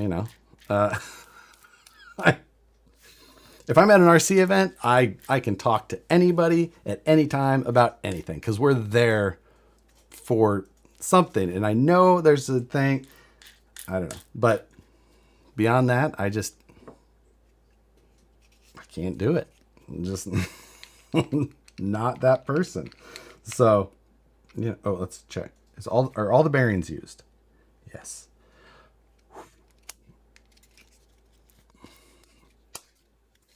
So no, I haven't really met someone like specifically. I saw Chip Foose at Pebble Beach last weekend for the Concours d'Elegance, and like bumped into him like at the hot rod area. Like I was turned around, he turned, oh, excuse me, knew who it was. I had seen him earlier and knew he was there. I wasn't surprised. I was like, I know who that is. I just saw him. Couldn't say anything. Excuse me. That's it.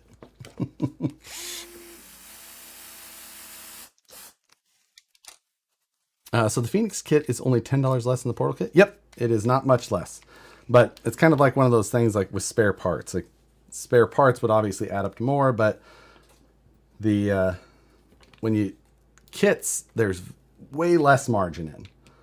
So you try and keep them as cheap as possible, and just try and move as many as you can, but you really only have so much room. And now that the Phoenix, you have to remember the Phoenix Portal kit was $499. We only recently, they dropped down to $399. So there would have been a huge difference in price, but we've then got, got the price down as far as possible. So it's all relative. It could have been $105 if we would have left the price of the, the other one still up there. But I think people would rather just have it only be $10 difference.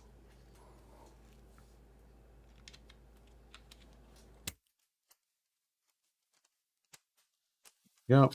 So, oh, but I didn't. I got that one.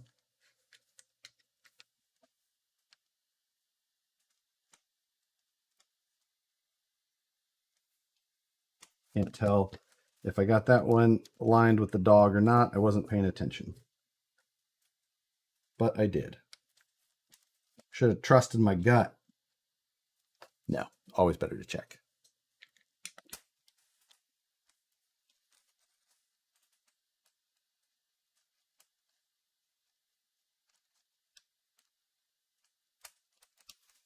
Okay.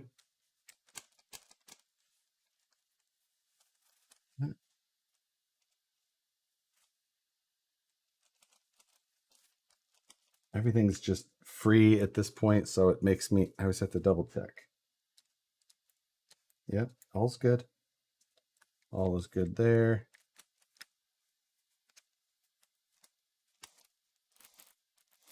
All right. Had a Phoenix Portal show up Monday, announced a straight axle this week. You know, I'd love to tell everybody, be like, hey, don't, but I just can't do it. You can't do that.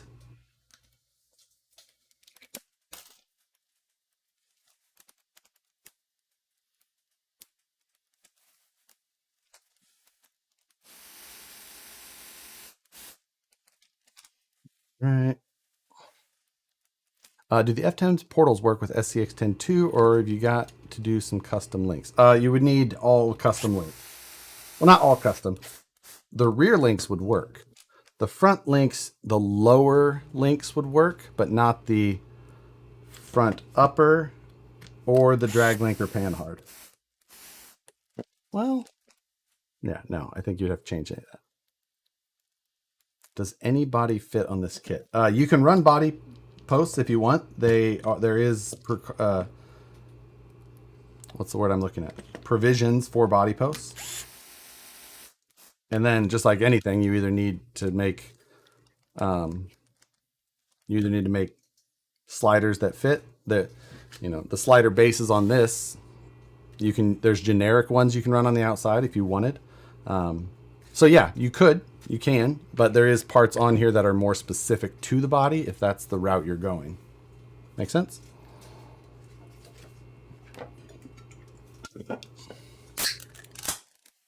More room temperature water.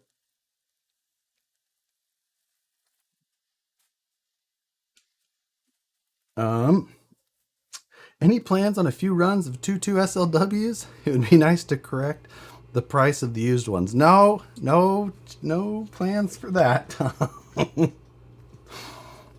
I can't say that I've seen the price of the used ones here recently. I mean, obviously the price of some used. Is it like the used car market though? Is stuff going to come down? Crack? I don't know what's happening. So we got get this through, and we'll be ready. I cringe every time you take a drink. Because it's room temperature or because of the sound? My water is also in a can. Is it Coors or is it also sparkling? How hard would it be to swap to D44s on my base camp? I think it would look more scale with the Power Wagon body or a Rock Pirates Interceptor build. It's fairly easy. It's you're just going to need like the panhard mount. I think is the panhard link is the only one I can't know. But at max, you'll need 3 links.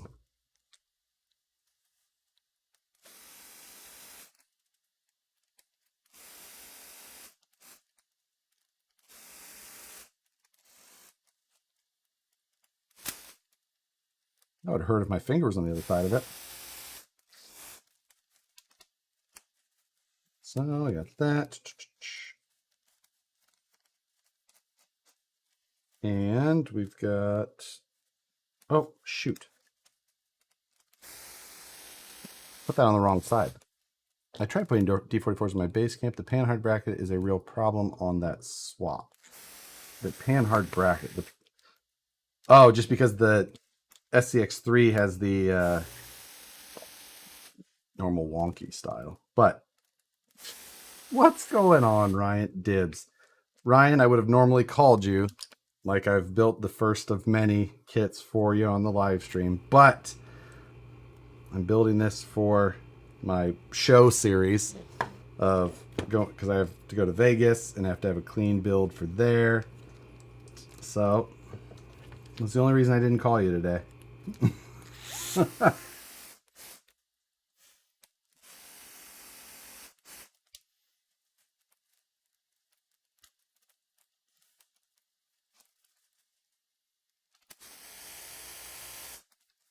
Right. Must still be early since he isn't drinking out of the fire extinguisher yet. Well, the other thing is that I knew that if I'm going to try and build this full kit on the stream, then I need to not drink so much that by the closing portions of this stream, I'm just ready to jump out of the seat. Because it can get a little uncomfortable when I drink, you know, like 86 ounces of water sitting in this chair, which I'm pretty sure I've done more than once.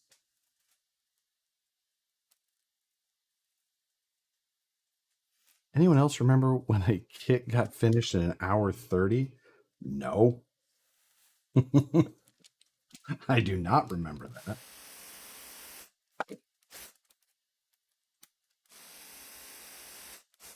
I think this kit is normally probably 4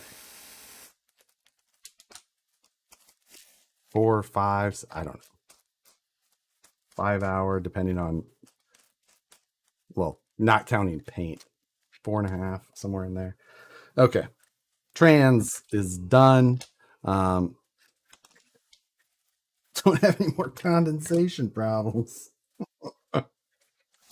We're going to drop the old transmission in the skid plate. RC Manchild. Awesome. Curse you, Vanquish. I was content with my month-old portal build, and now have another on the way. You had me at straight axles. Ah, yes. The the word that gets so many of us. Like, ah, dang it. Okay.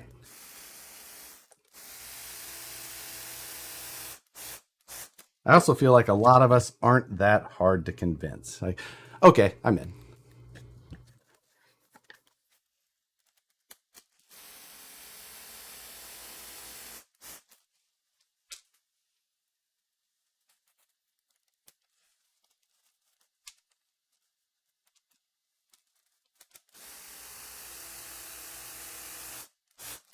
Aha, I know what I did forget is I didn't put the spur gear cover on. Can I wedge it?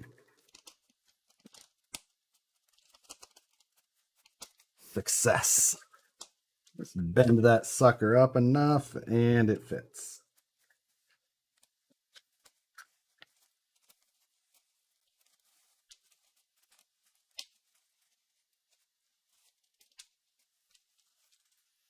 Okay.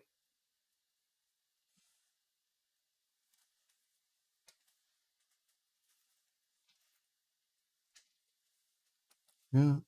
Brandon Christie, thank you as well. No comment. Is it soup yet? What do you soup? Finally, I get to see a live stream. Thanks for joining. Tell them about the extras that week. What in the world is the conversation happening?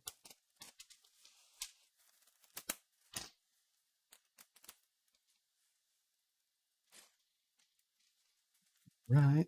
SCX3 or VS410 portal. VS410 portal. Oh. Also, you can let's see, what is the date today? Right now, if you the straight X take the brass inserts, no. It is the 26th. So right now, till the end of the month, there still is the deal where you get a Vanquish pit mat if you order on the Vanquish site. So there's that. In case you need an extra. Or maybe you didn't have one. There is a chance. There is a chance that that is the case.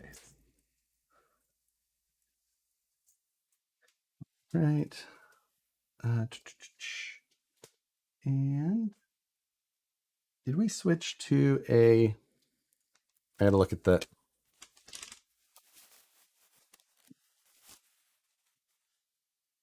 We did. Yes.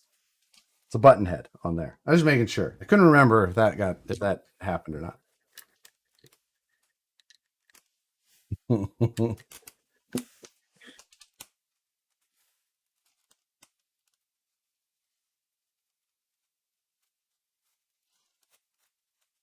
What's up? What's happening, kitty?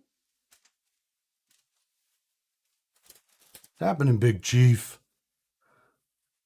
What's up, Boba? See, I told you, he's much more demanding. You know when Chief is around. Hi.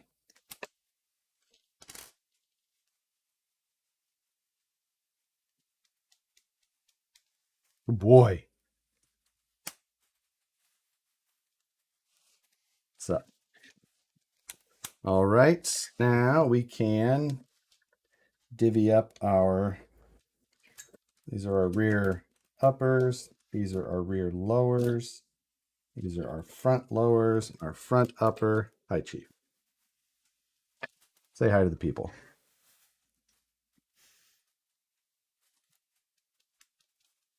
Can you be in the way? Do you have the time to be in the way? Cool. Thanks.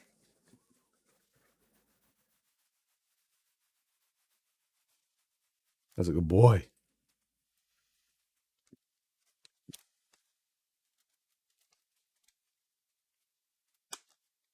He is a big cat, and he can be quite inconvenient to have in the way of things. He's also not deterred by much, so that is also super helpful in getting things done.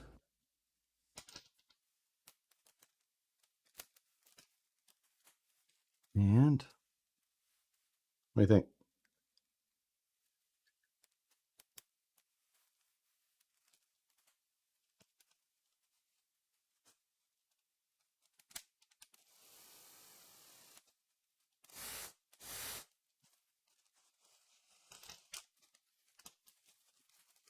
It's they are sturdy cats for sure. Yeah, especially him.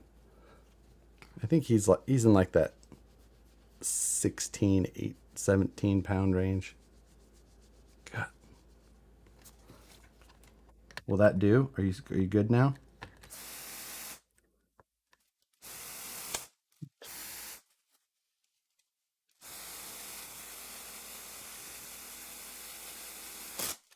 Yeah. Chief is handsome. He is a handsome cat. He's my favorite. They can't understand us, so they don't know when I say that.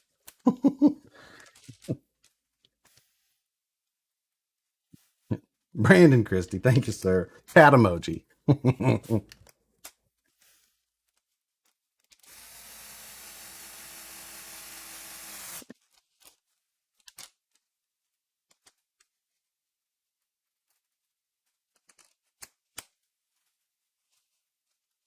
Wonder what Maine Coons are massive cats. They are. Chief is a Cheeto. So he is half Bengal and half Osicat. What?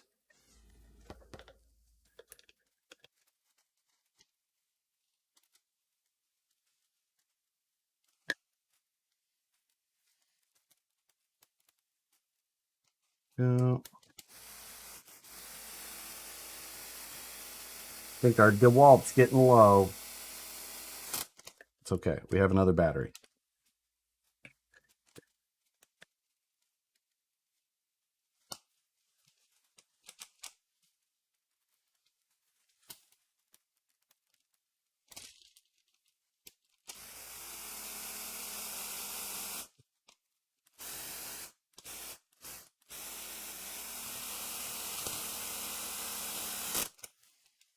This drill is almost worth it just for doing links. Like, just the amount of threading that it takes to do links is more, rod ends not included even.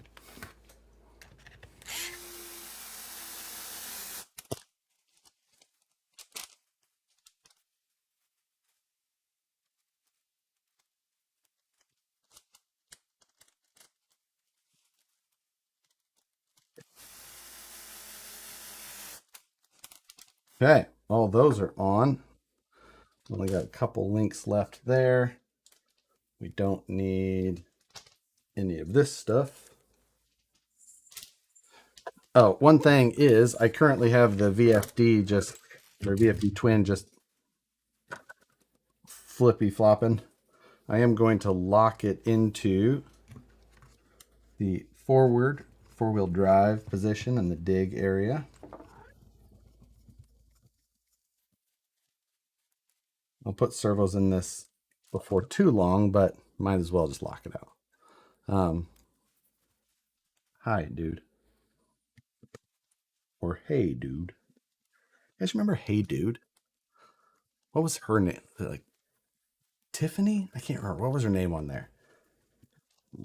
Brad and Rachel. She was like my first crush growing up, for sure.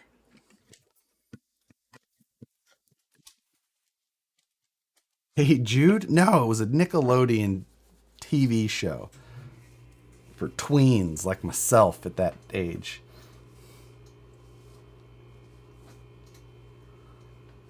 Jude, where's my car? Where is Nicole? She is back in Kansas City. That's why the cats are requiring my attention. Hey Arnold? No, that was the cartoon. It was a dude ranch. They worked on a dude ranch. And it was called Hey Dude. It was on the same time as like Salute Your Shorts. In case you don't remember that one. Okay, we have shocks to build.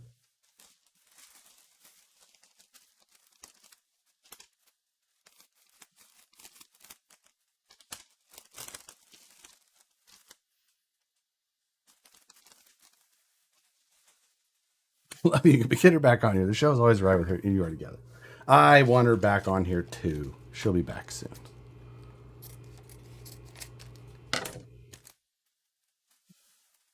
Right. Camp Onawana. Yes, that was from Salute Your Short. Camp Onawana, we hold you in our hearts, and when I think about you, let's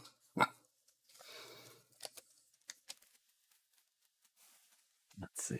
Rocket Power is still the superior nickel. I do not remember Rocket Power. That must have been after me. Where's your parts tray? Right here, but it's got other ones in it. I don't know why I'd put those in there. I don't know.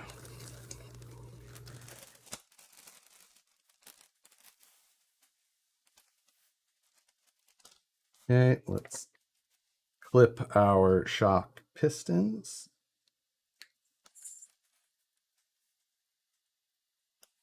We're going to clip our caps. Clip our lower shock cups. And on here is the standard lower rod end for the shocks.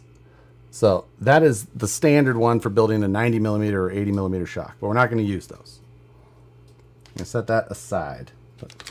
Clip it from the other set.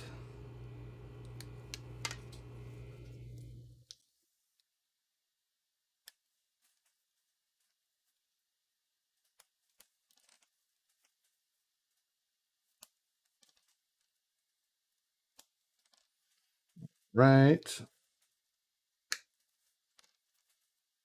So that's all we need from that as well. These are the shock tuning rod ends. This is the one that it tells you to use in the manual. So these are 5 millimeters longer than the standard. So wasn't it Melody? Melody, that is exactly right. Melody was that. Melody looked good.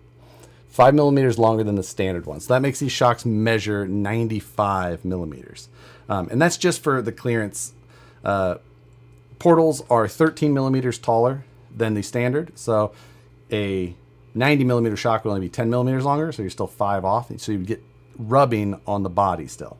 So we made these extended rod ends. That way you get 95 millimeters so that you're super close to that 13 millimeter difference. But in there also you get these, which are 5 millimeters shorter than the standard by offsetting the shock shaft and the pivot point. So now you can make it only 5 millimeters taller than the portal. So that gives you a 7 millimeter lower ride height.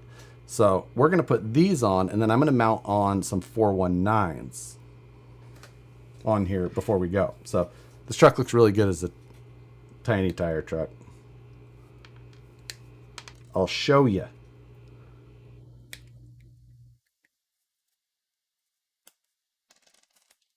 Fraggle Rock came out when I remember Fraggle Rock. Down at Fraggle Rock. Down at Fraggle Rock.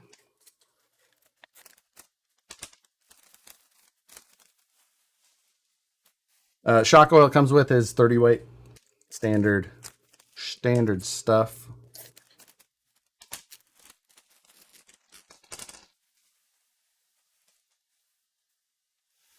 So now let's get some E-clips on shock shafts.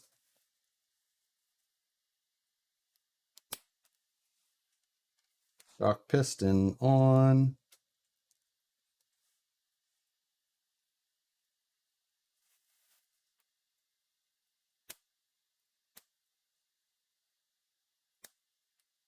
I believe that there is 1 or 2 extra E-clips in the kit in case you convert one of these into a yeet clip of some sort.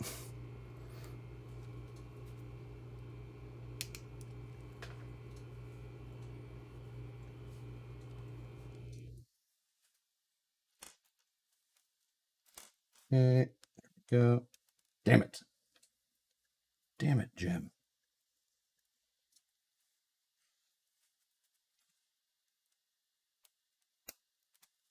Go. Airwolf check. What the fuck's an Airwolf?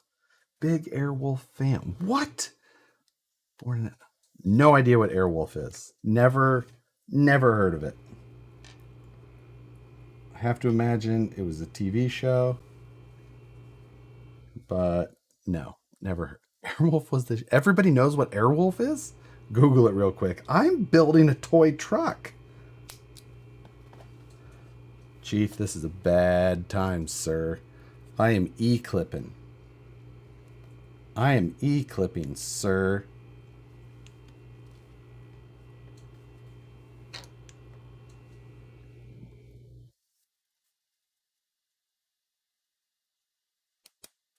All right, 3 down. Come on. There we go.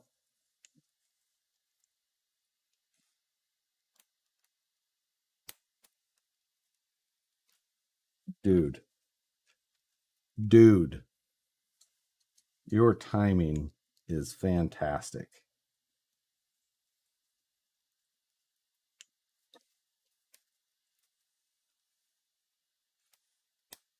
Yeah, all 4 on there.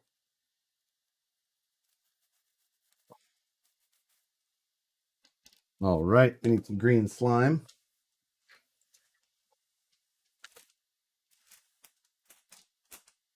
Where's my green slime? I don't know either.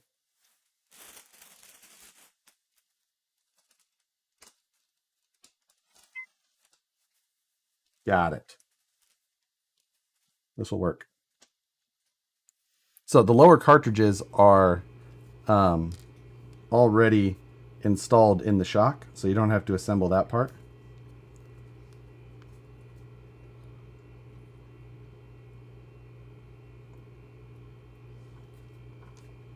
So, of course, we're going to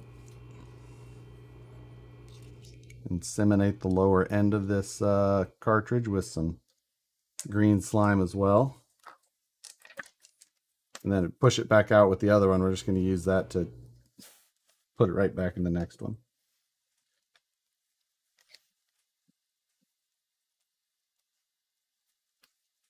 I just missed a super chat. Scott O'Blander, thank you, sir. Do these rod ends work with the original incisions? Yep, they're on the website already. And you can use them with the regular incisions or anything that uses a 3mm shock shaft. Really, I would suggest using them in combination with the lower spring cups as well.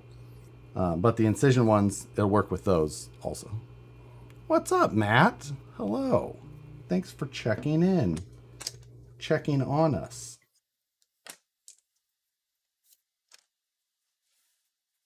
Already got that one on. Do you find it hard to work with a furry friend? Always more difficult, but always more enjoyable. I'm a big fan of our pets. He just needs a little attention. He's good.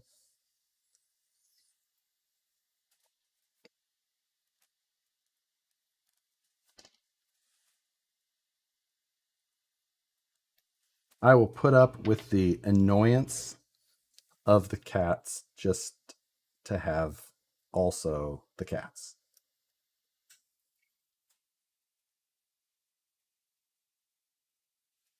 For some reason, we feel like we need to have tiny wild animals roaming our houses, many of us.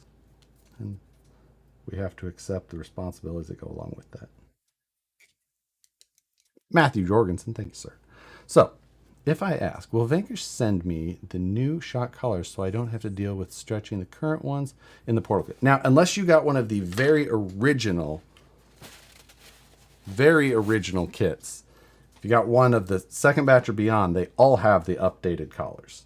There was only the very first batch that had tight shock collars. So, and yeah, if you still have tight shock collars, there is replacement ones available. But like I said, you'll just have to grab the serial number because it's only the very early ones.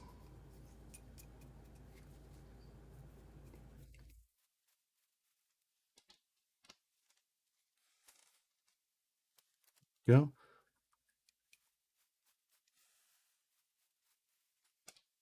And last one. I have a pig that also gets in my business. Potbelly pig?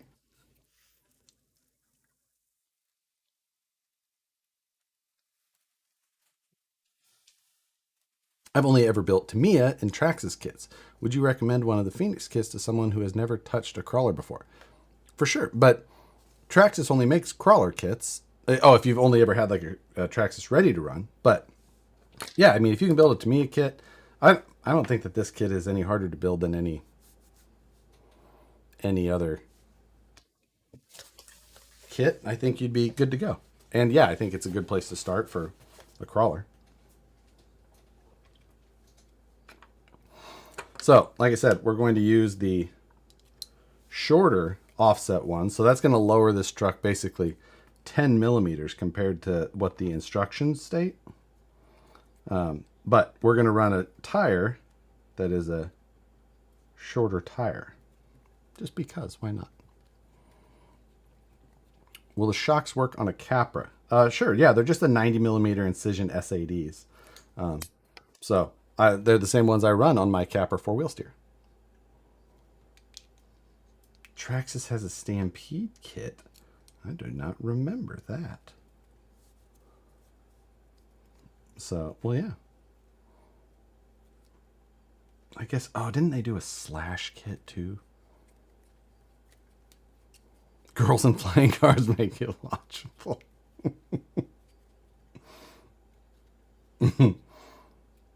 I'd start with an SCX-10 kit first. I wouldn't. It's such a dated car now.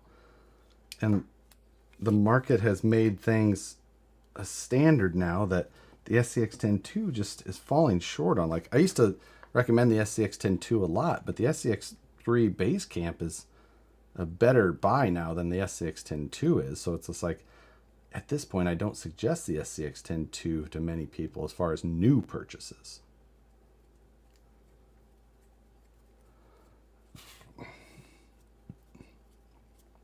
Adam, you're out of here. Thanks for joining, staying. We're 8:12. We're 2 hours, 12 minutes in. Not too bad.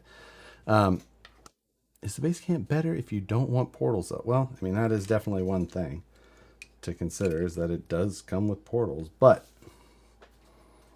God, even if you have to replace portals, like the amount of stuff that the base camp has better, the metal panhard mount, metal links, high clearance chassis, beefy enough shock mounts. Even the location of everything and how it's built. Yeah, it's like, shit, I think you're still almost better off. What's your opinion on the Element Enduro V2 Builder's Kit? I like driving some of my Enduros, but I tell you what, I do not enjoy building their kits. I just don't. I've got a handful, and it's just like, they're just not my favorite. All right, so shocks are built.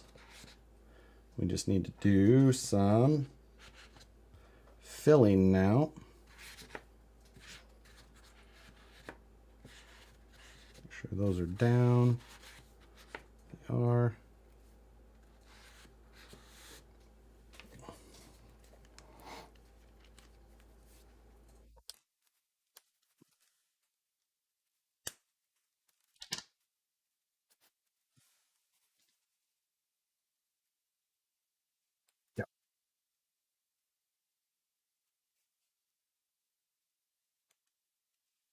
These things filled.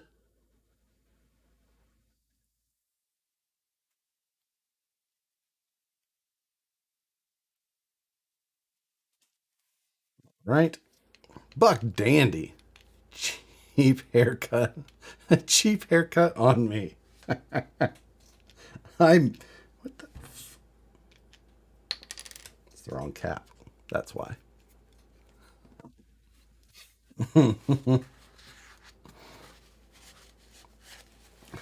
I married a hairdresser, but I still do pay to get my hair cut. Not gonna lie. Most of the time, she had to thin out the back of my hair because it was getting a little poofy. So she thinned up, cleaned my neck up,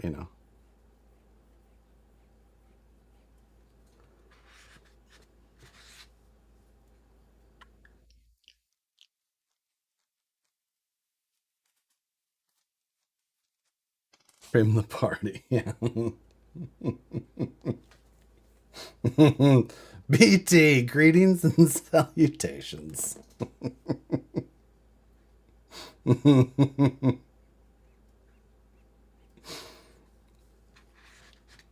Thank you, BT. Thanks for joining. All right. Shock fluid. Get some of those bubbles out. A little bit more fill.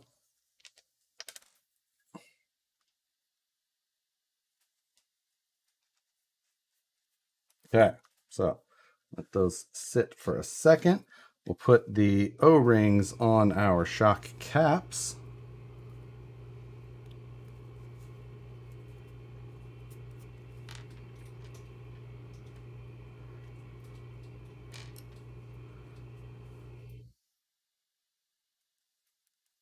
Come on, dude. I'm not tasting shock oil. I promise. Ben, Scale Crawler Fab Shop. Here's the other half of the haircut. Thanks, Ben.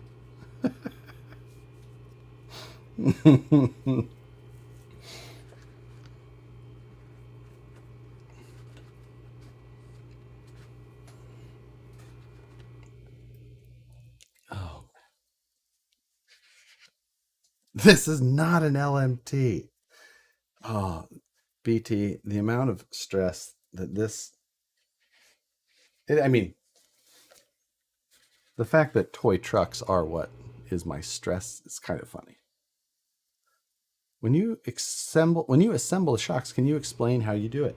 Well, I've got a decent way in already, but like I mentioned, I use green slime on the threads of the shock before I put it through. I also slime up the inside of the lowers because that's already assembled before I push everything through. When I put the lower rod ends on, I use a shock plier tool to grip. It grips the shaft without leaving a mark. Because if you nick the shaft, then as it goes up and down through one of those X-rings, it can leave micro tears, and then you end up with shock fluid making its way out everywhere. And that's how you get leaks easily. So that's how I assembled most of that. Then I was just moving that shock shaft awfully quickly as I was talking about it, and I have not sealed it yet.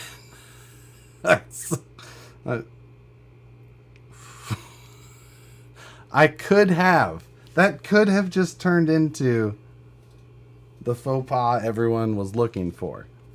No distractions while shock building ever again. Not talk.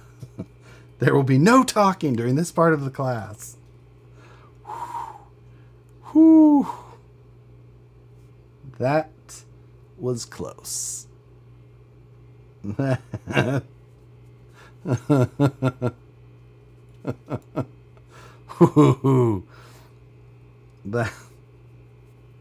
Oh, we're gonna compress fully. We have the seal on the cap. Don't over tighten. If you see how it goes back in. If you do ever over tighten that top little screw in the cap, this little 2mm guy, a drop of CA on there, when you put it back in there, it'll like recut its own threads. It comes right out every time as well. So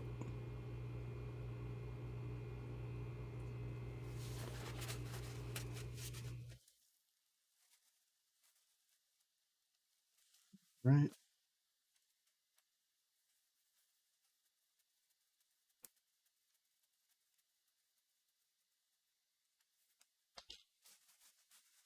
Go. Tim Hunsiger. Thank you, sir. I'll cover the tip for said haircut. Thanks. Thank you.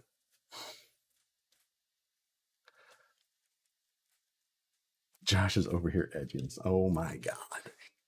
This is a family show. It's not. It's not. Where's Nicole? She's back in Kansas City. So she flew back on Tuesday, I believe. Tuesday? Yeah. Sounds right.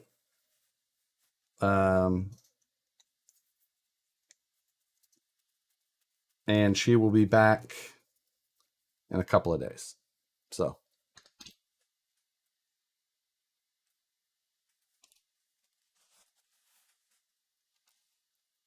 she didn't go back for too long. She just had some inexpensive tickets. Got to go see our nephew Emmett. And, that's about all she cares about. Like, there's some other things going on. That's great and all, but I really just want to go see Emmett. So, oh, that one's perfect. The perfect amount of fluid. Do you build your crawler shock? Do you build all your crawler shock? This final step that is.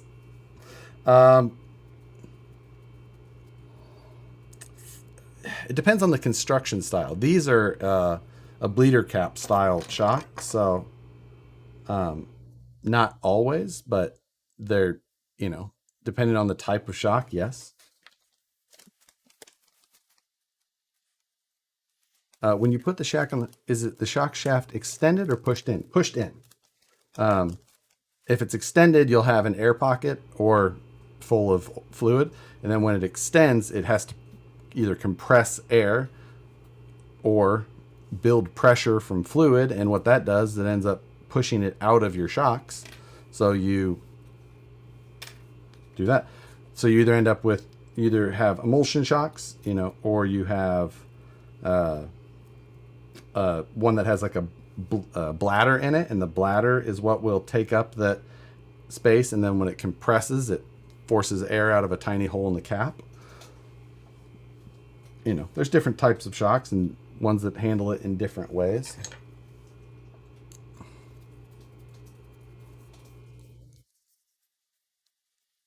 I come from racing, so just curious if it crosses over. Interesting. Yeah. You know, scale shocks, you're not going to have as much displacement. So, or you're going to have a higher percentage of displacement per volume, I should say. So, you know, because we run a smaller bore, which bore is obviously the part that is going to affect the amount of, or percentage of displacement for the most part. Hey, I have a nephew, Emmett, in Placerville. Mine is in Missouri, but it's all from, it's because of the Lego movie. I'm confident of that.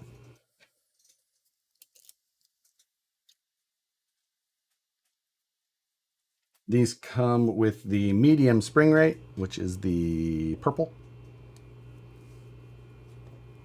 Bore is what Josh does to Nicole. Oh, yes. I will just talk technical. I even recite traffic design tips to her as we drive, just like I would anyone else. I can ignore her just as much. She, however, is better than anyone else I know at feigning interest. Okay. It's almost like she actually cares about it, but she does not. So, shocks are built. Now we're going to drop them onto this chassis, connect the axles, and we're going to be good. How much shock oil is supposed to come out of the bleeder hole in the cap? Mine are GTRs. GTRs. Traxxas GTRs. I mean, if they're a bleeder cap style, then it should just go until, you know, come out once when you compress it. The amount that comes out is just depending on how much you put in. You can put way too much in, compress it till it all comes out. That's fine. You just have a bigger mess. It doesn't really matter. I just don't overfill like crazy so that I don't have to clean up a bigger mess. It's really the only reason.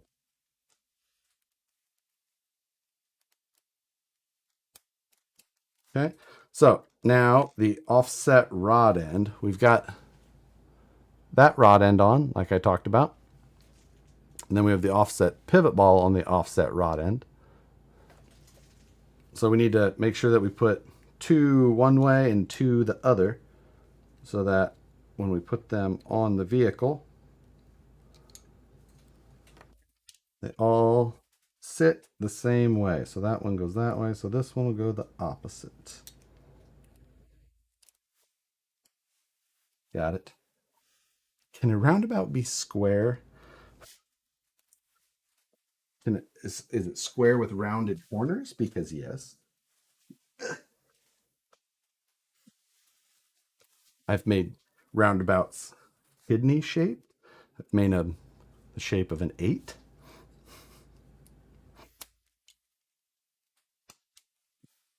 Wait.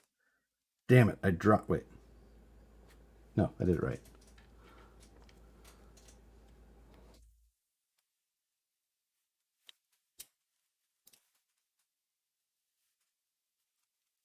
assume you have the inside scoop design testing of the Phoenix. That said, do you prefer the straight or the Portal, and why?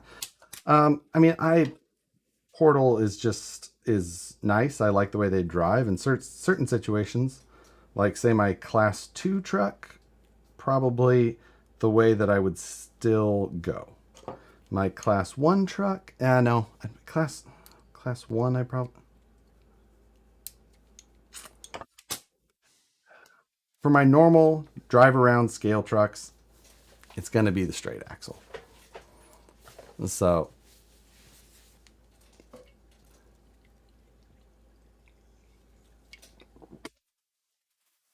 for competition trucks, depends on how I'm building them, but oftentimes it's going to be a Portal. But not always. So some plus, some minus, who knows? What day is it? All right. So we were talking earlier about using the axles in other trucks, like an AR-44, things like that. And I said that, yes, you absolutely could. You just have to make sure that you check the offset of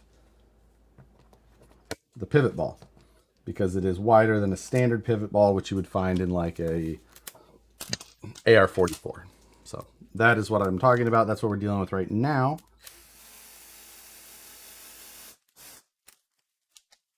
You can see there how that shock is off to one side a little bit more, off to the knuckle side. It's got like a built-in spacer on the other side. And that can be flipped either way in case you want to move it inside, outside, whatnot. So that's what I was referring to. What class is your favorite? 1, 2, or 3? I think it may surprise people what I would say here. Like,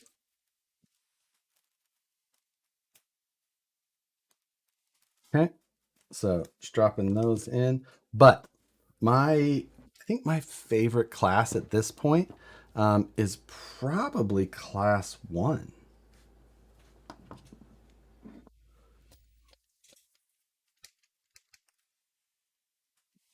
Is that the wrong one? Yes. Oops. That's why. I was going to say, I didn't think it was the wrong one. Are you suggesting Coke? Oh, God.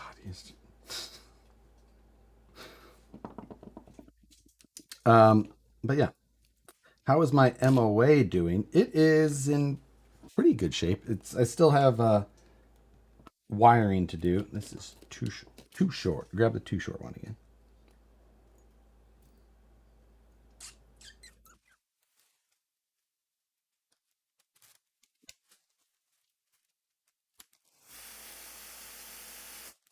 But my sporty is almost done as well. Again, just some wiring to do and some fiddling around, of course, but getting closer. Getting closer. Like to see where I can get on some of those, because that event is around the corner. And I should probably do a little bit of practice. Casey Crawler, thank you. Now I can't decide between this and pulling the trigger on the Pro. I keep looking at my bank account says F you, Josh. It's a hard choice. Hard choice. There's some options for things. I'll give you it. I mean, my Pro's still one of my favorites, but Scale Crawler Fab Shop. Any word on Sorka rule changes? Ben, I've not heard. I've only heard rumors that rule changes are coming. I mean, I heard rumors from sources that are like it's very, they should know. So I don't think they're bullshitting me, but until they happen, they haven't happened. So we'll see. I wish I knew it. I mean, I got new trucks to build, I guess. I don't know. From what I hear, the only trucks that are really going to be affected are ones that are like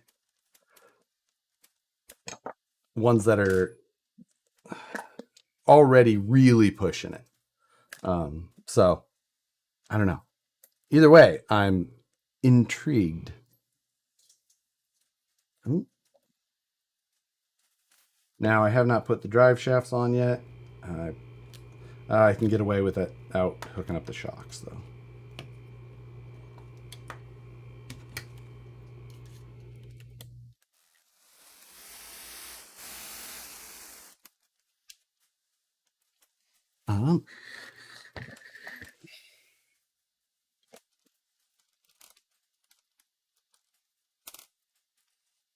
Okay, get that dropped on.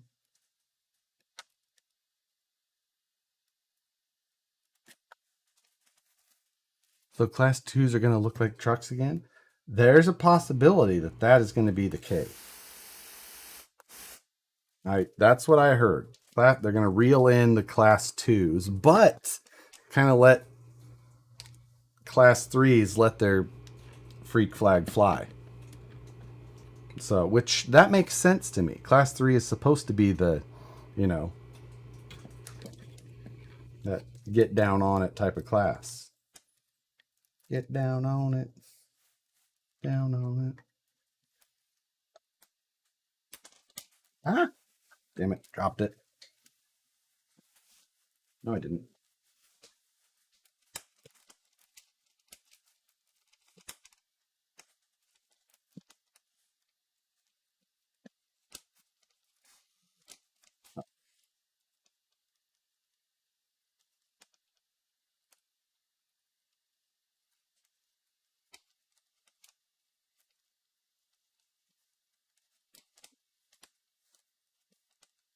Why am I? It's like I need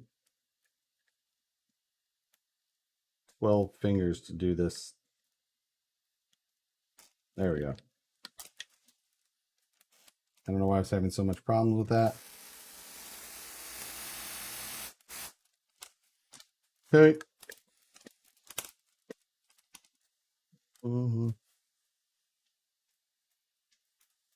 There we go. Horse. Oh, a horse, you got 2 coconut shells and you're banging them together.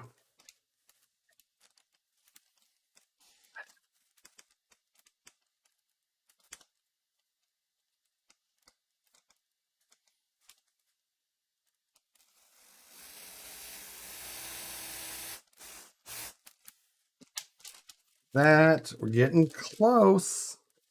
I gotta put some drive shafts together, and we're gonna have something that looks kind of like a dang truck here, because we're gonna grab one of the painted bodies off of these guys, and I'm gonna throw on some 4.19s to show you that ride height.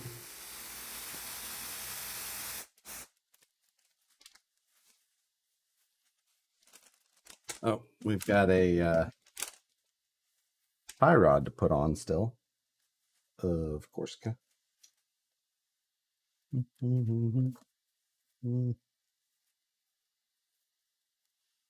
There's also a little molded spacer we need. Nice having a body or 20 laying around. Yeah, right? They're in pretty good condition.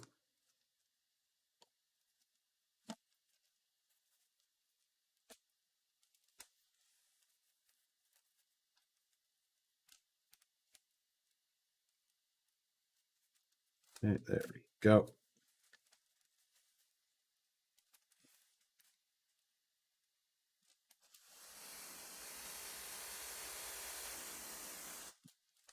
Okay.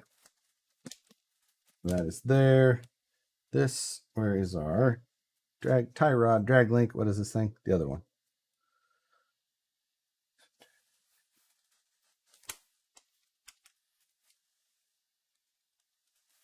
The right one? Yes. Yes, yes it is.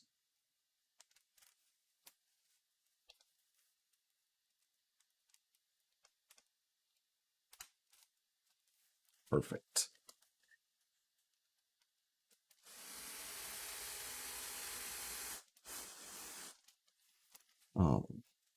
And getting awfully close. This is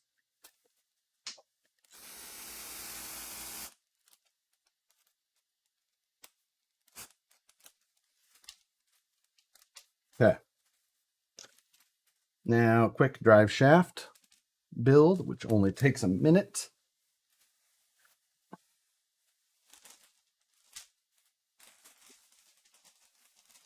We'll need to grab the, what do you call them? Bumpers and such. Since that's on the chassis. Oh, we need inner fenders too, things like that. Is this the one you're sending me for free? Buck? Mr. Buck. Can I call you Buck? Mr. Buck? Dandy. This is the one that I will be traveling with. In my suitcase going door to door. Can I interest you in some straight axles? No? How about some portals? It's a big suitcase.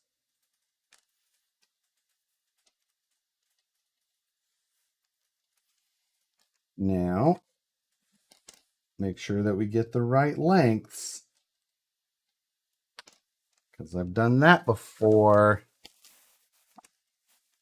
Again, what, for like the third time, I'm going to have to refer to a manual. Mr. Emmanuel Cleaver himself.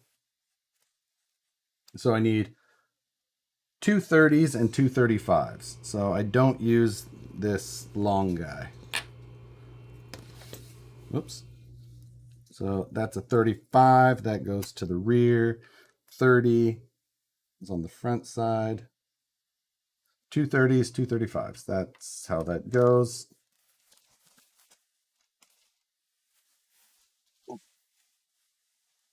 There.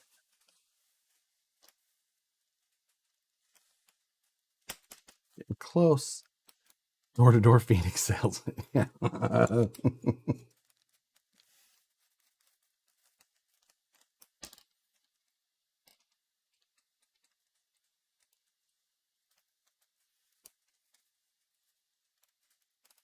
Nobody else here knows Emmanuel Cleaver. I forget that that's a KC only thing, isn't it? Well, at least there's one other person from Kansas City here who knows who I'm talking about.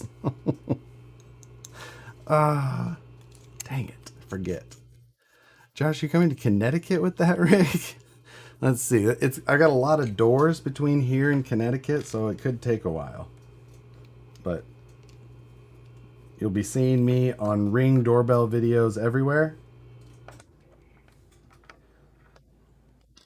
There it is. It's like, did I drop a screw? Josh, what are you building? Nothing. Just same old stuff, you know. The new Phoenix straight axle.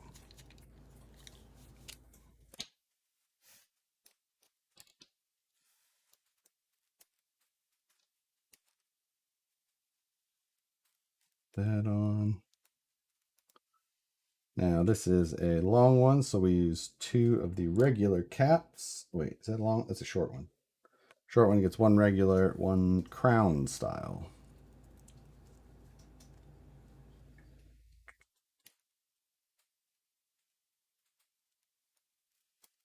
Wait, you're telling me that's not an element? I've been here this whole time, and you're telling me now.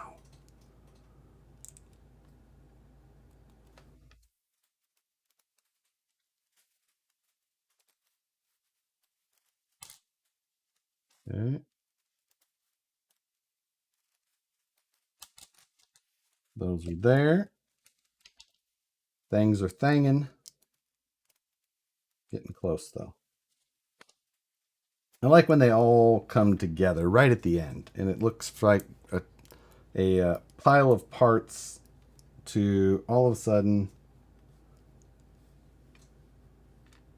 something. It's like, oh, that's what I did tonight. So you're standing here owning a fireworks stand, and you're gonna tell me you got no whistling kitty chasers, no zippity doodads?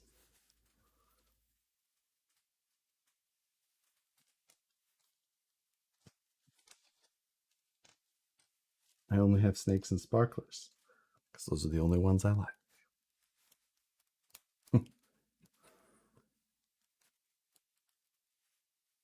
I would never do that because I'm going to be a veterinarian. All right. Drive shafts are assembled.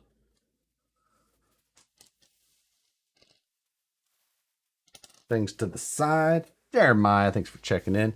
Josh, when you deliver my Phoenix, just walk in and grab a beer. There's cold pizza in the fridge. Have you tried the HK Hobbies motor and ESC yet? No, it's in my, I put it in my moon buggy build, which is right there. So I haven't driven it yet. It's going to be a while before I drive it, I think. I got a lot to do on that truck before we get there.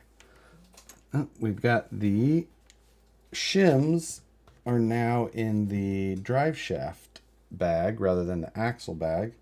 You put them on the outside of the pinion shaft of the motor.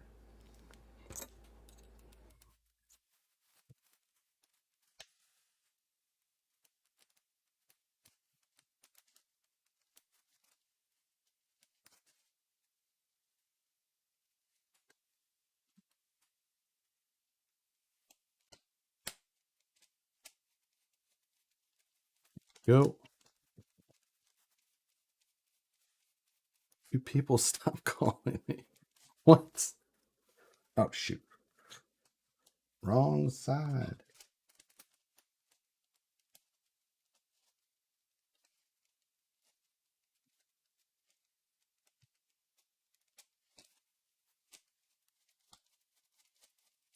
Okay.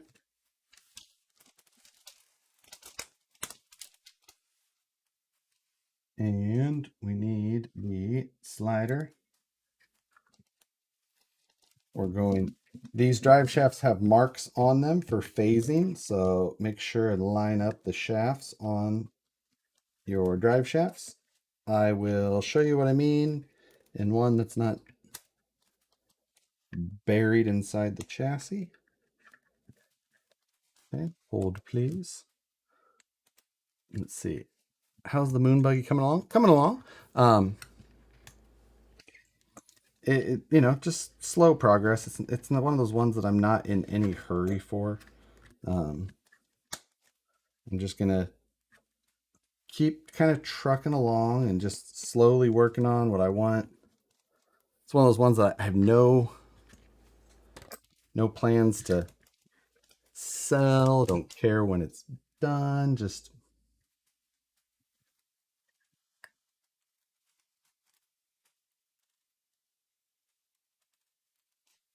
no. Damn it.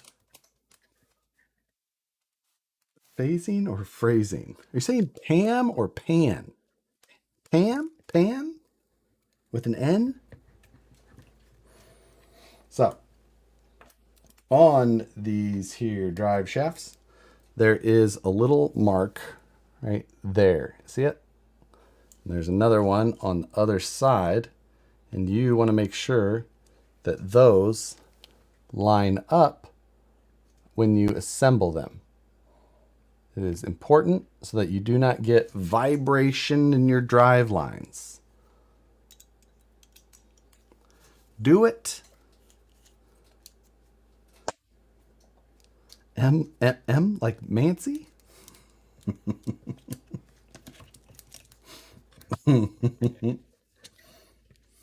Hello, Miss Lady. Think I might be able to help with the whole Pan situation.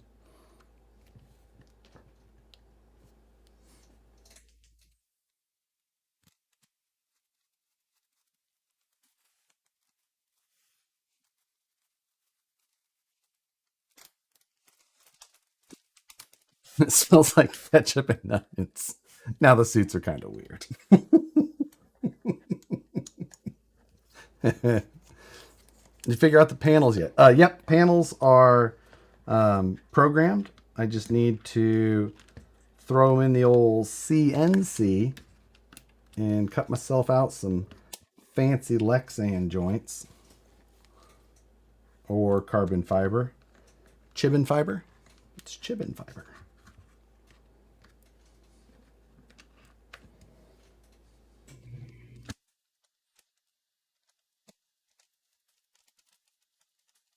Right drive shaft. Oh, nope. Did not have the right side of that drive shaft.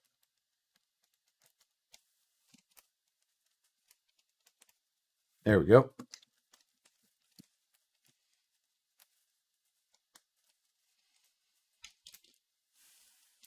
Let's throw our upper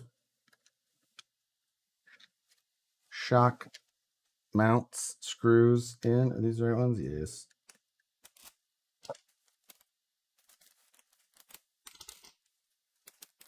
Any more forged carbon in the near future? Possibility on the Trike. So I got some parts that I wouldn't mind trying to forge on that guy.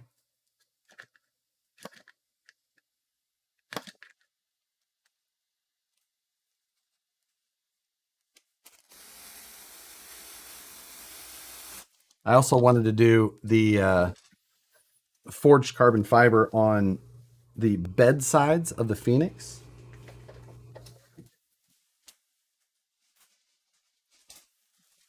This is the mold, half of the mold that I was making. It's one of each side, right? But they're shortened by about almost an inch. So I had an idea. I was going to backfill a plaster cast for carbon. That is an inner, the vacuum side. Or I may do the silicone method again, which worked really well on the hood. So we'll see. Still many possibilities.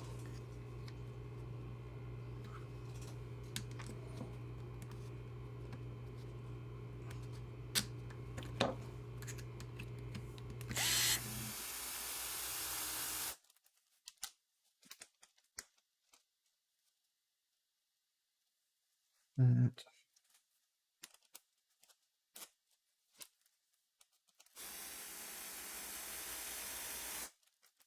$8.49. We're making good time, guys. So, Buck Dandy again. So when will I be receiving my scale metal supply and that obviously one for my epic picture? Hey, we still have almost a week of scale metal supplies entries that can be made for the live stream giveaway. I forgot we have more than there's many things left. But these things go fast. I already won. Hi, Josh and everybody. I'm glad you included the class. And hello as well. Thank you for joining. Welcome to my TED Talk.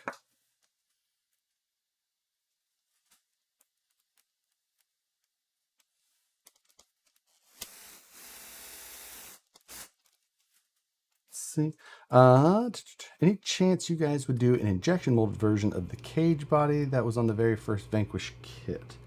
You mean the Ripper? No. It was not made to be.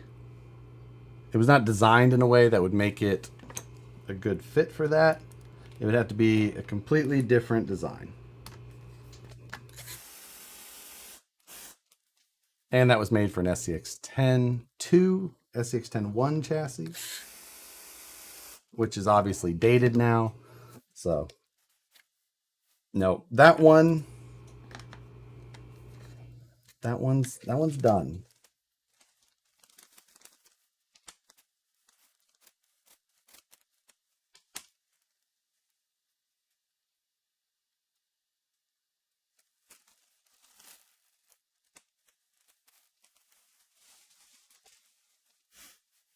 Where do I enter the SMS giveaway? The details are stated in the Wednesday live streams, but basically, you make an Instagram post with Scale Metal Supplies, myself and Matt, Scale Builders Guild, tag, and in the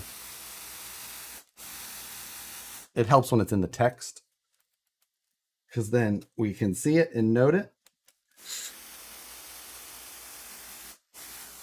But it does require Instagram. Oops, those are the wrong length. Those are 2 millimeters too long. Who remembers when the RC Fuel Drive mystery box came in a scale shipping container? I forgot about it. I've had a VFD for a year, still no motor yet. Might just buy a Fusion. Fusion's a good setup, and it's not that hard to make a Fusion fit. Or you buy the Fusion Pro, and it's a drop-in. So.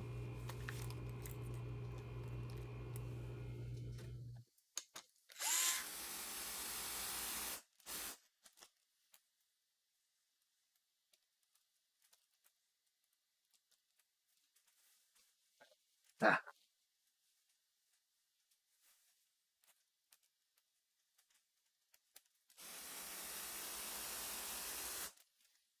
Right? Those were the long ones. I need the short ones. Hi, Chief. Hi, Bubba. You boy. As always, I appreciate your support. I feel like you're going to stab yourself in the eye with that thing, Chief.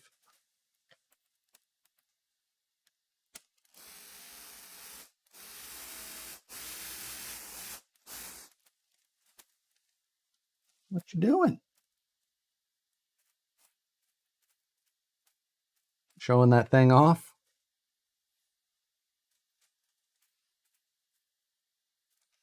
There you go. That's a good boy.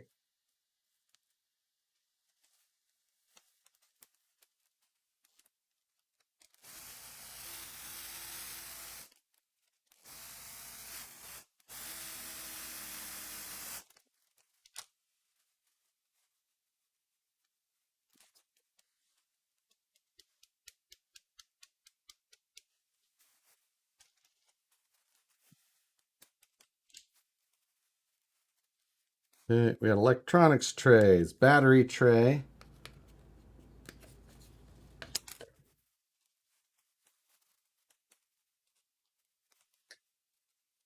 And front and rear bumpers.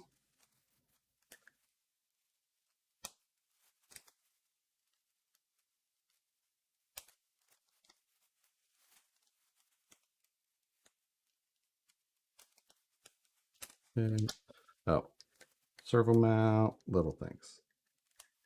It's the little things that matter. Thanks, buddy.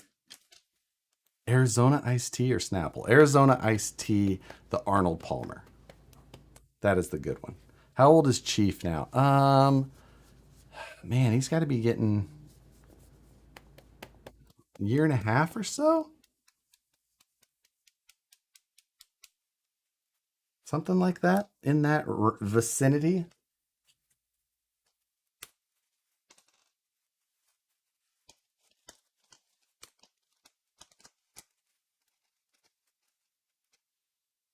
Dude, bro, you're just such a ball of convenience.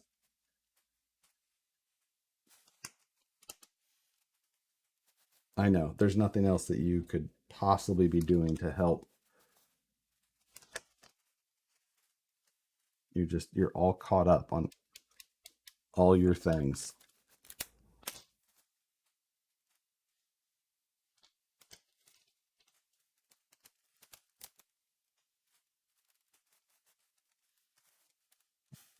Does that breed shed a lot? I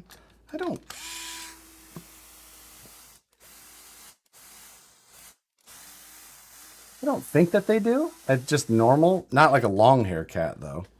Long hair cats seem to dump fur. Where these guys are, I don't know, what I would consider fairly normal, regular. I mean, it ends up on your clothes. There's no denying that.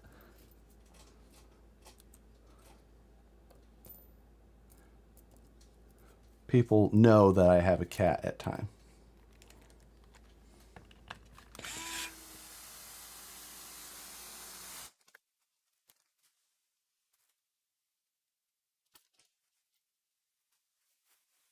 What's happening?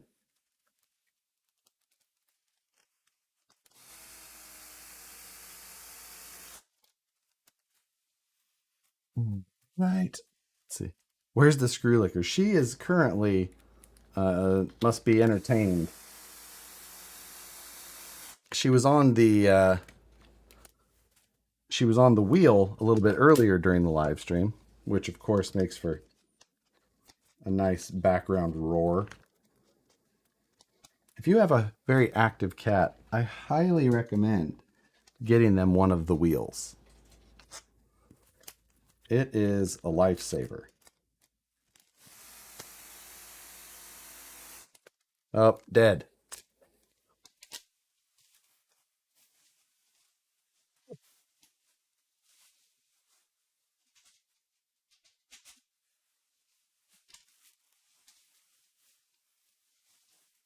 Tell us your thoughts on Richard Cheese. That was the weirdest thing I felt like I've looked up in a while, and I Google some weird stuff.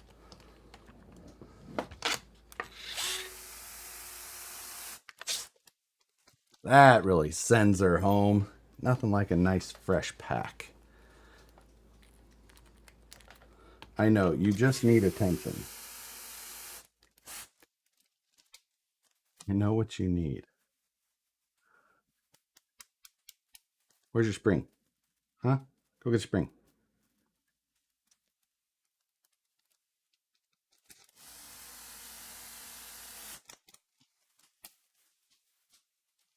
Okay, so battery tray, electronics trays are in.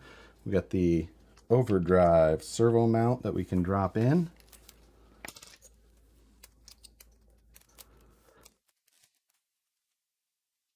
Let's see.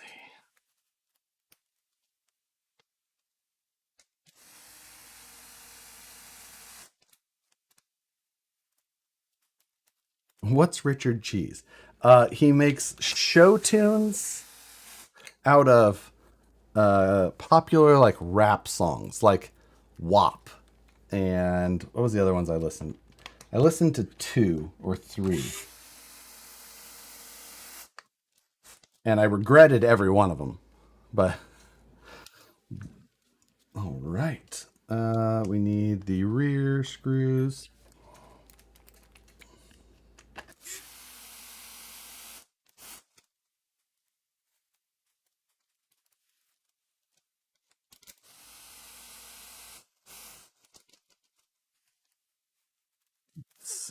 Remember building kits pre-electric drivers? I do. The one I remember the most was the Viterra Ascender. That one was a nightmare. Their tolerance on the screw holes was just like a little too tight, and it like you got done, it's just like, oh god, it's like you couldn't move your hand.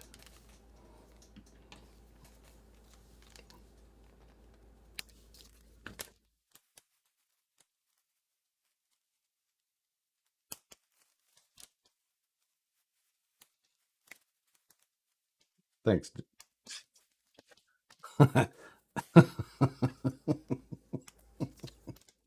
Hi. Your guess is as good as mine.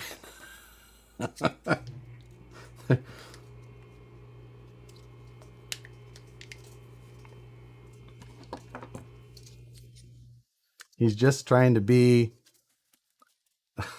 he's just trying to be entertaining, I guess.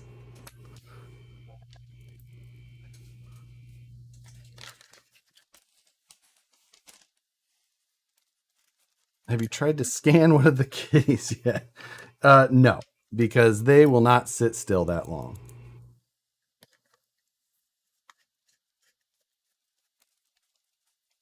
He's a YouTuber. Yeah.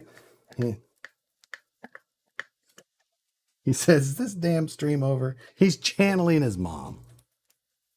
He's like, "Is this my stoic look? Is this where I come for the treats?"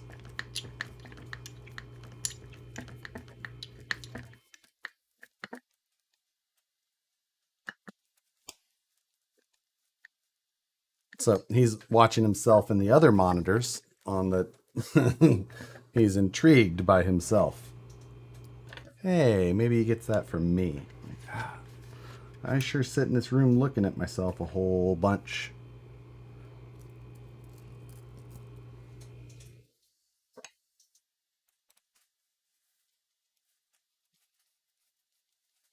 He's blocked out the ugly part of these streams.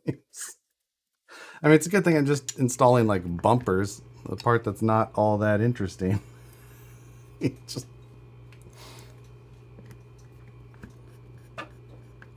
Yeah.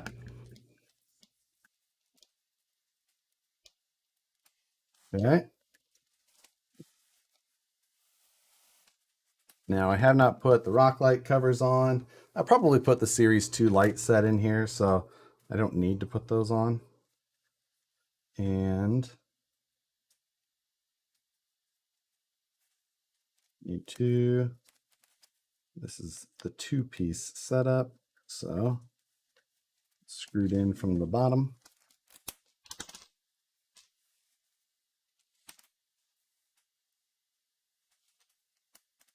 I don't.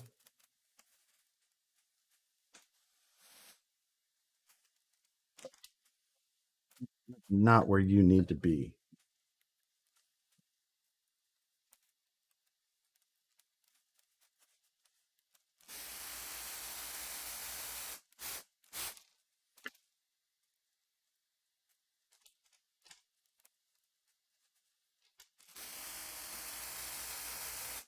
The side, the rock rail areas for these kits are 2-piece per side. Is Chief eyeballing the shelves? He don't have many rules against for those damn cats, but I do try and keep them off those freaking shelves. Okay, so I'll swap that out after I do the other one.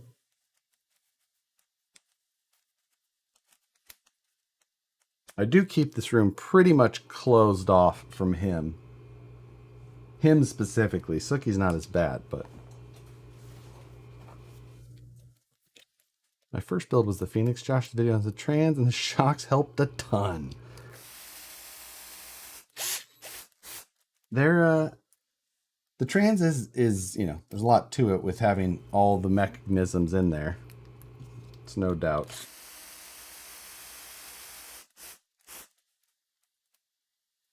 Still need to assemble the shocks in my Phoenix. It's not that bad. I've actually got to enjoy these shocks.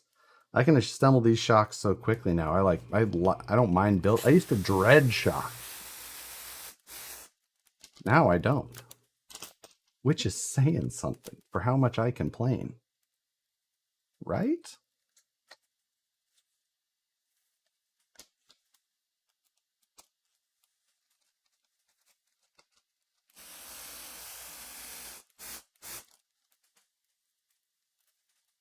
One day you will hear a loud crash and find a cat underneath buried rigs. That's...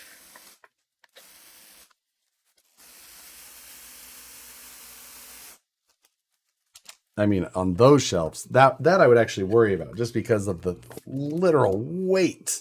Oh. One of those trucks coming down with some metal axles and bonking one of the cats. I would be mortified. I'm not worried about a single one of those trucks in that way, other than what they might do to a cat.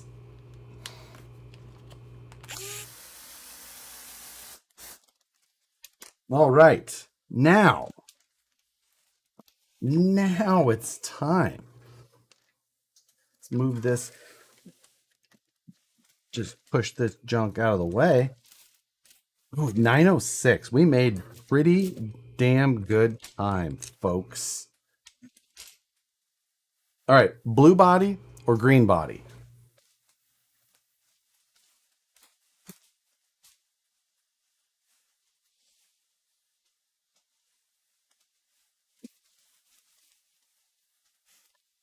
This is a truck I have to sell And I put some 419s and Method 310s on it. These are J Concept landmine 310s.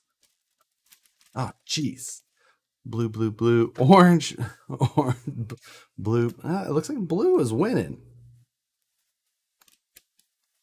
Red, green. Ooh, red, green. Duct tape.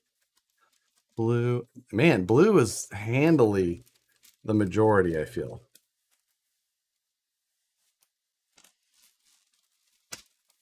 Some green. Yeah, everybody's sorry. Blue's winning. As much as I did not think that was going to be the case. Blue clearly won that one.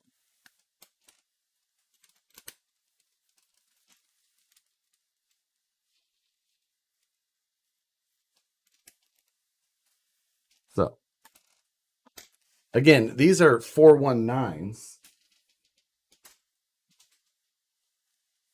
So, much smaller, but we dropped the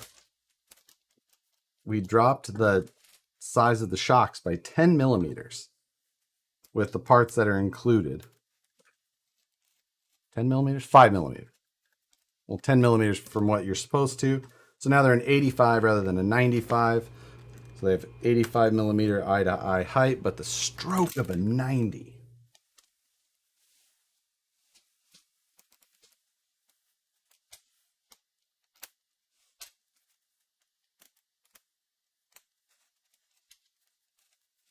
What body is on that truck? That was just a RC four-wheel drive Mojave body. That's one of the flip that truck trucks. So it's fixed and finished, ready to go up for sale. I just have to make a new episode and decide on a price.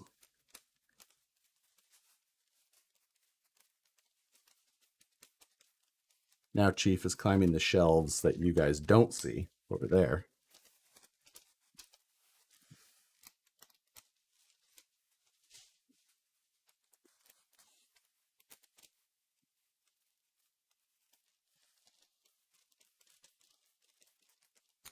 Oh, you know what? Even though the blue won, I feel like I need to do the green because the blue is on straight axles already, and I can show you the difference between the blue with 465s and the green with the 419s, just with the parts included. So that's what we're going to do. So you'll still see a straight axle with the blue body. It's just going to be the one that's right there already.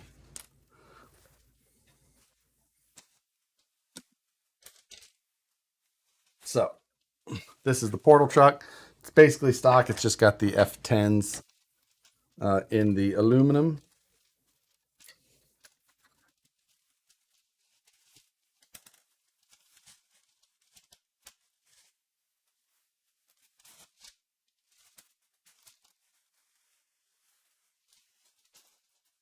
Making sure there wasn't anything you guys weren't supposed to see in there.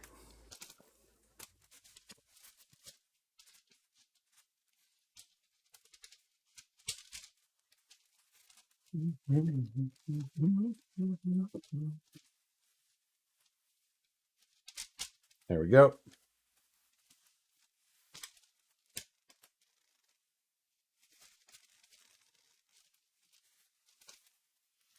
I don't need all the body clips really, but I'll put the rears on. Why not?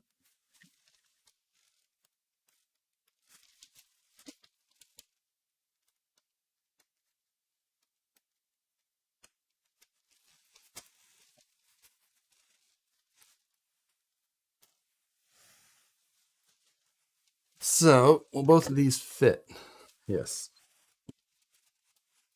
So, you can see the wheel gap is pretty similar to those, but you know, you've got full stuff. When they go down, it's a nice bit of clearance there. I think with 419s, these things actually still look really good. The wheel wells are pretty appropriately sized. It works out. I like it. You know, it's just they work. Wish they came with the VXT2. The VXT2s are just too big. We thought about it, but they're just way too big. We would end up having to trim these things a lot, and they come pre-trimmed based on a stamp that gets it done quickly. So to have that redone would be a large expense. So how would a cliffhanger body fit on a Phoenix? It not too bad, but I think the length would be off. How would design a slider to 3D print on Fusion 360? It's a long question. It's kind of a hard one to answer. I mean, there's a process, but it's not something I could answer in this format. So there you go. Oh, it's a voice changer, and Matt is doing this live.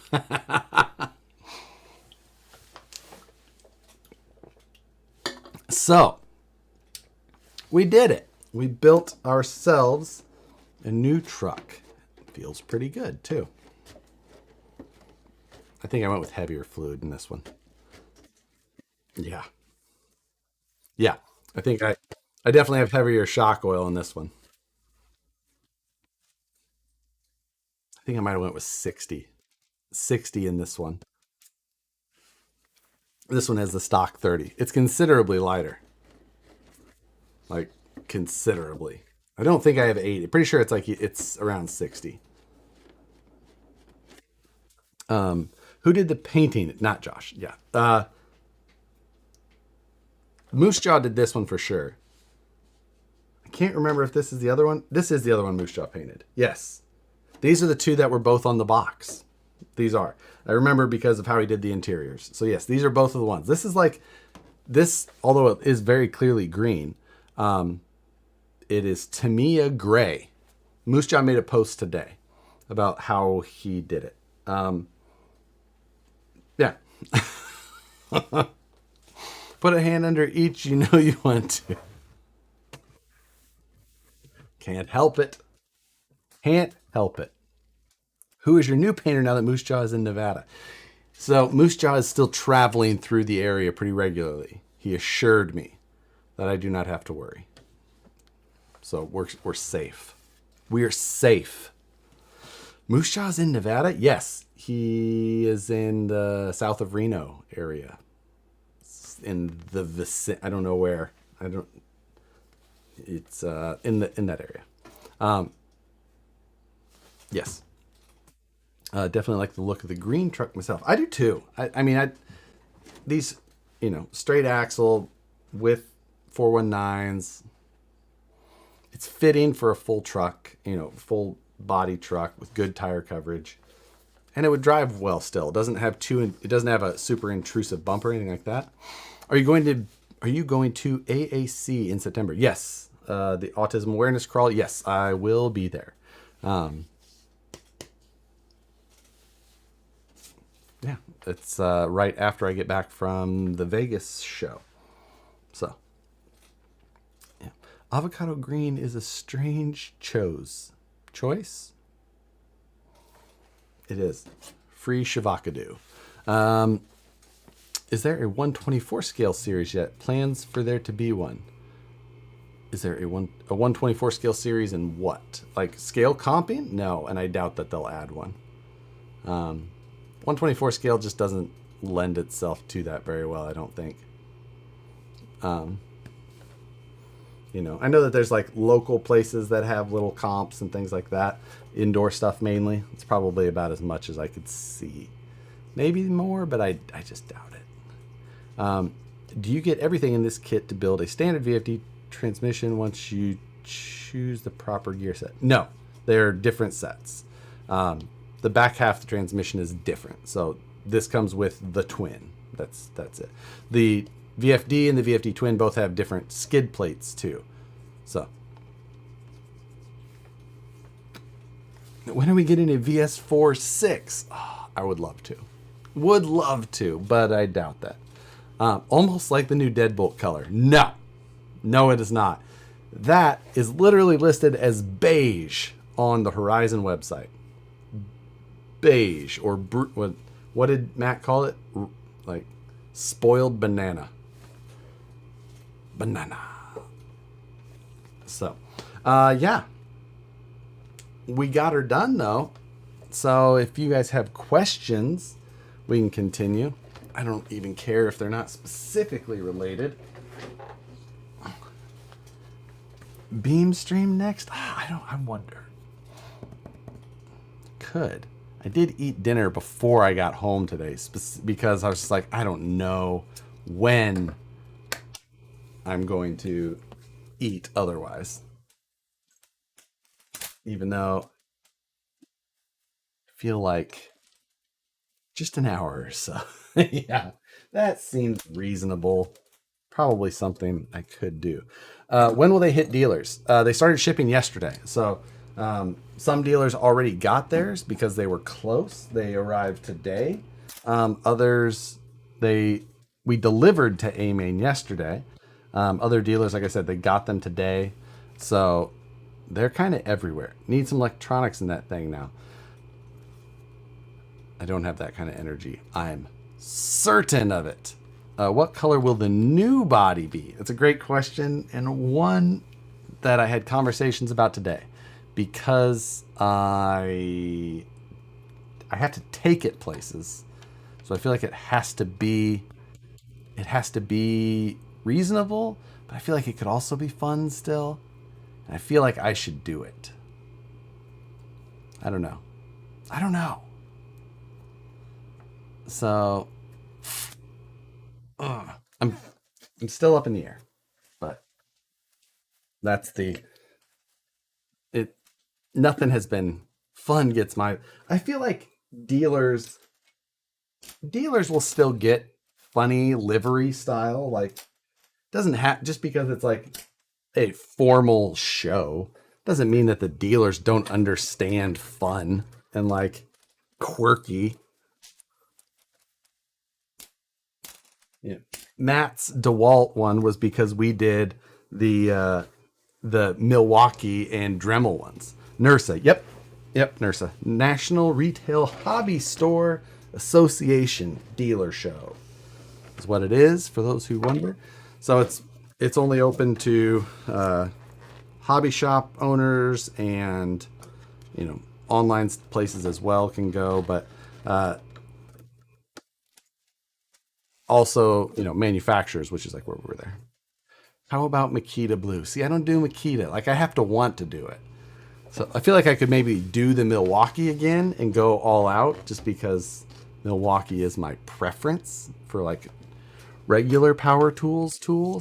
So I feel like I could do the fuel brushless style. Do like rather than M12, do like M11.1 and I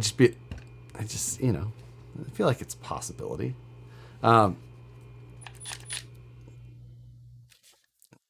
Maybe the headlights only come on when you hit the throttle.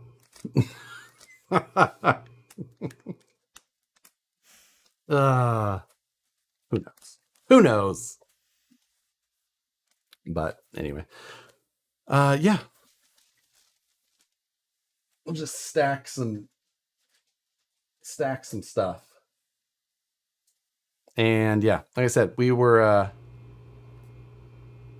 out filming today. So I have stuff to show you on Monday as well. Not a new truck, I promise. Don't worry.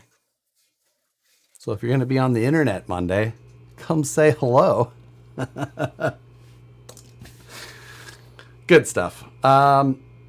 Maybe I will play some Beam because it's fun for me too. But I'm going to log off on this stream, or I just do it on this stream. And then, now second stream is better. Then no one's just like, that's a 7-hour stream. I'm not doing anything for 7 hours. Better. Second is better. So that's what we're going to do. I'm going to log this one off. Use the facilities and fire up the gaming side. Come visit my gaming channel. Come visit my vlogging channel. Donut here. No, anyway. All right. Hopefully you guys had fun. Hopefully you guys have a good weekend. Those of you who could give two shits less about video game rock crawling. So, with that, hope you guys have a good night. And see you for some stuff on Monday and Tuesday. And oh, did I miss a super chat somewhere? That's that one. Oh, Ravens. Weird. It still pops up top. Ravensdale from like early in the stream. Weird. No idea. Creepy Crawler RC. Thank you, sir. 1.9 or 2.2 do you like for everyday and brand? 1.9 is what I like for every day. For scale, I'm still a big fan of the Proline Crawler. On my comp trucks right now, I have for like class 2 size, 4.75. I'm running the VXT2s. Those are what I've been running for quite a while now on that size. 419s, I've got landmines here. I've got 1.9 Hyraxes on my class 1. Those are the only 419s I have currently. So anyway, all right, good stuff. We will see you guys soon. If you're into the gaming side, that's what I'm going to fire up right after this. See some of you then. Later.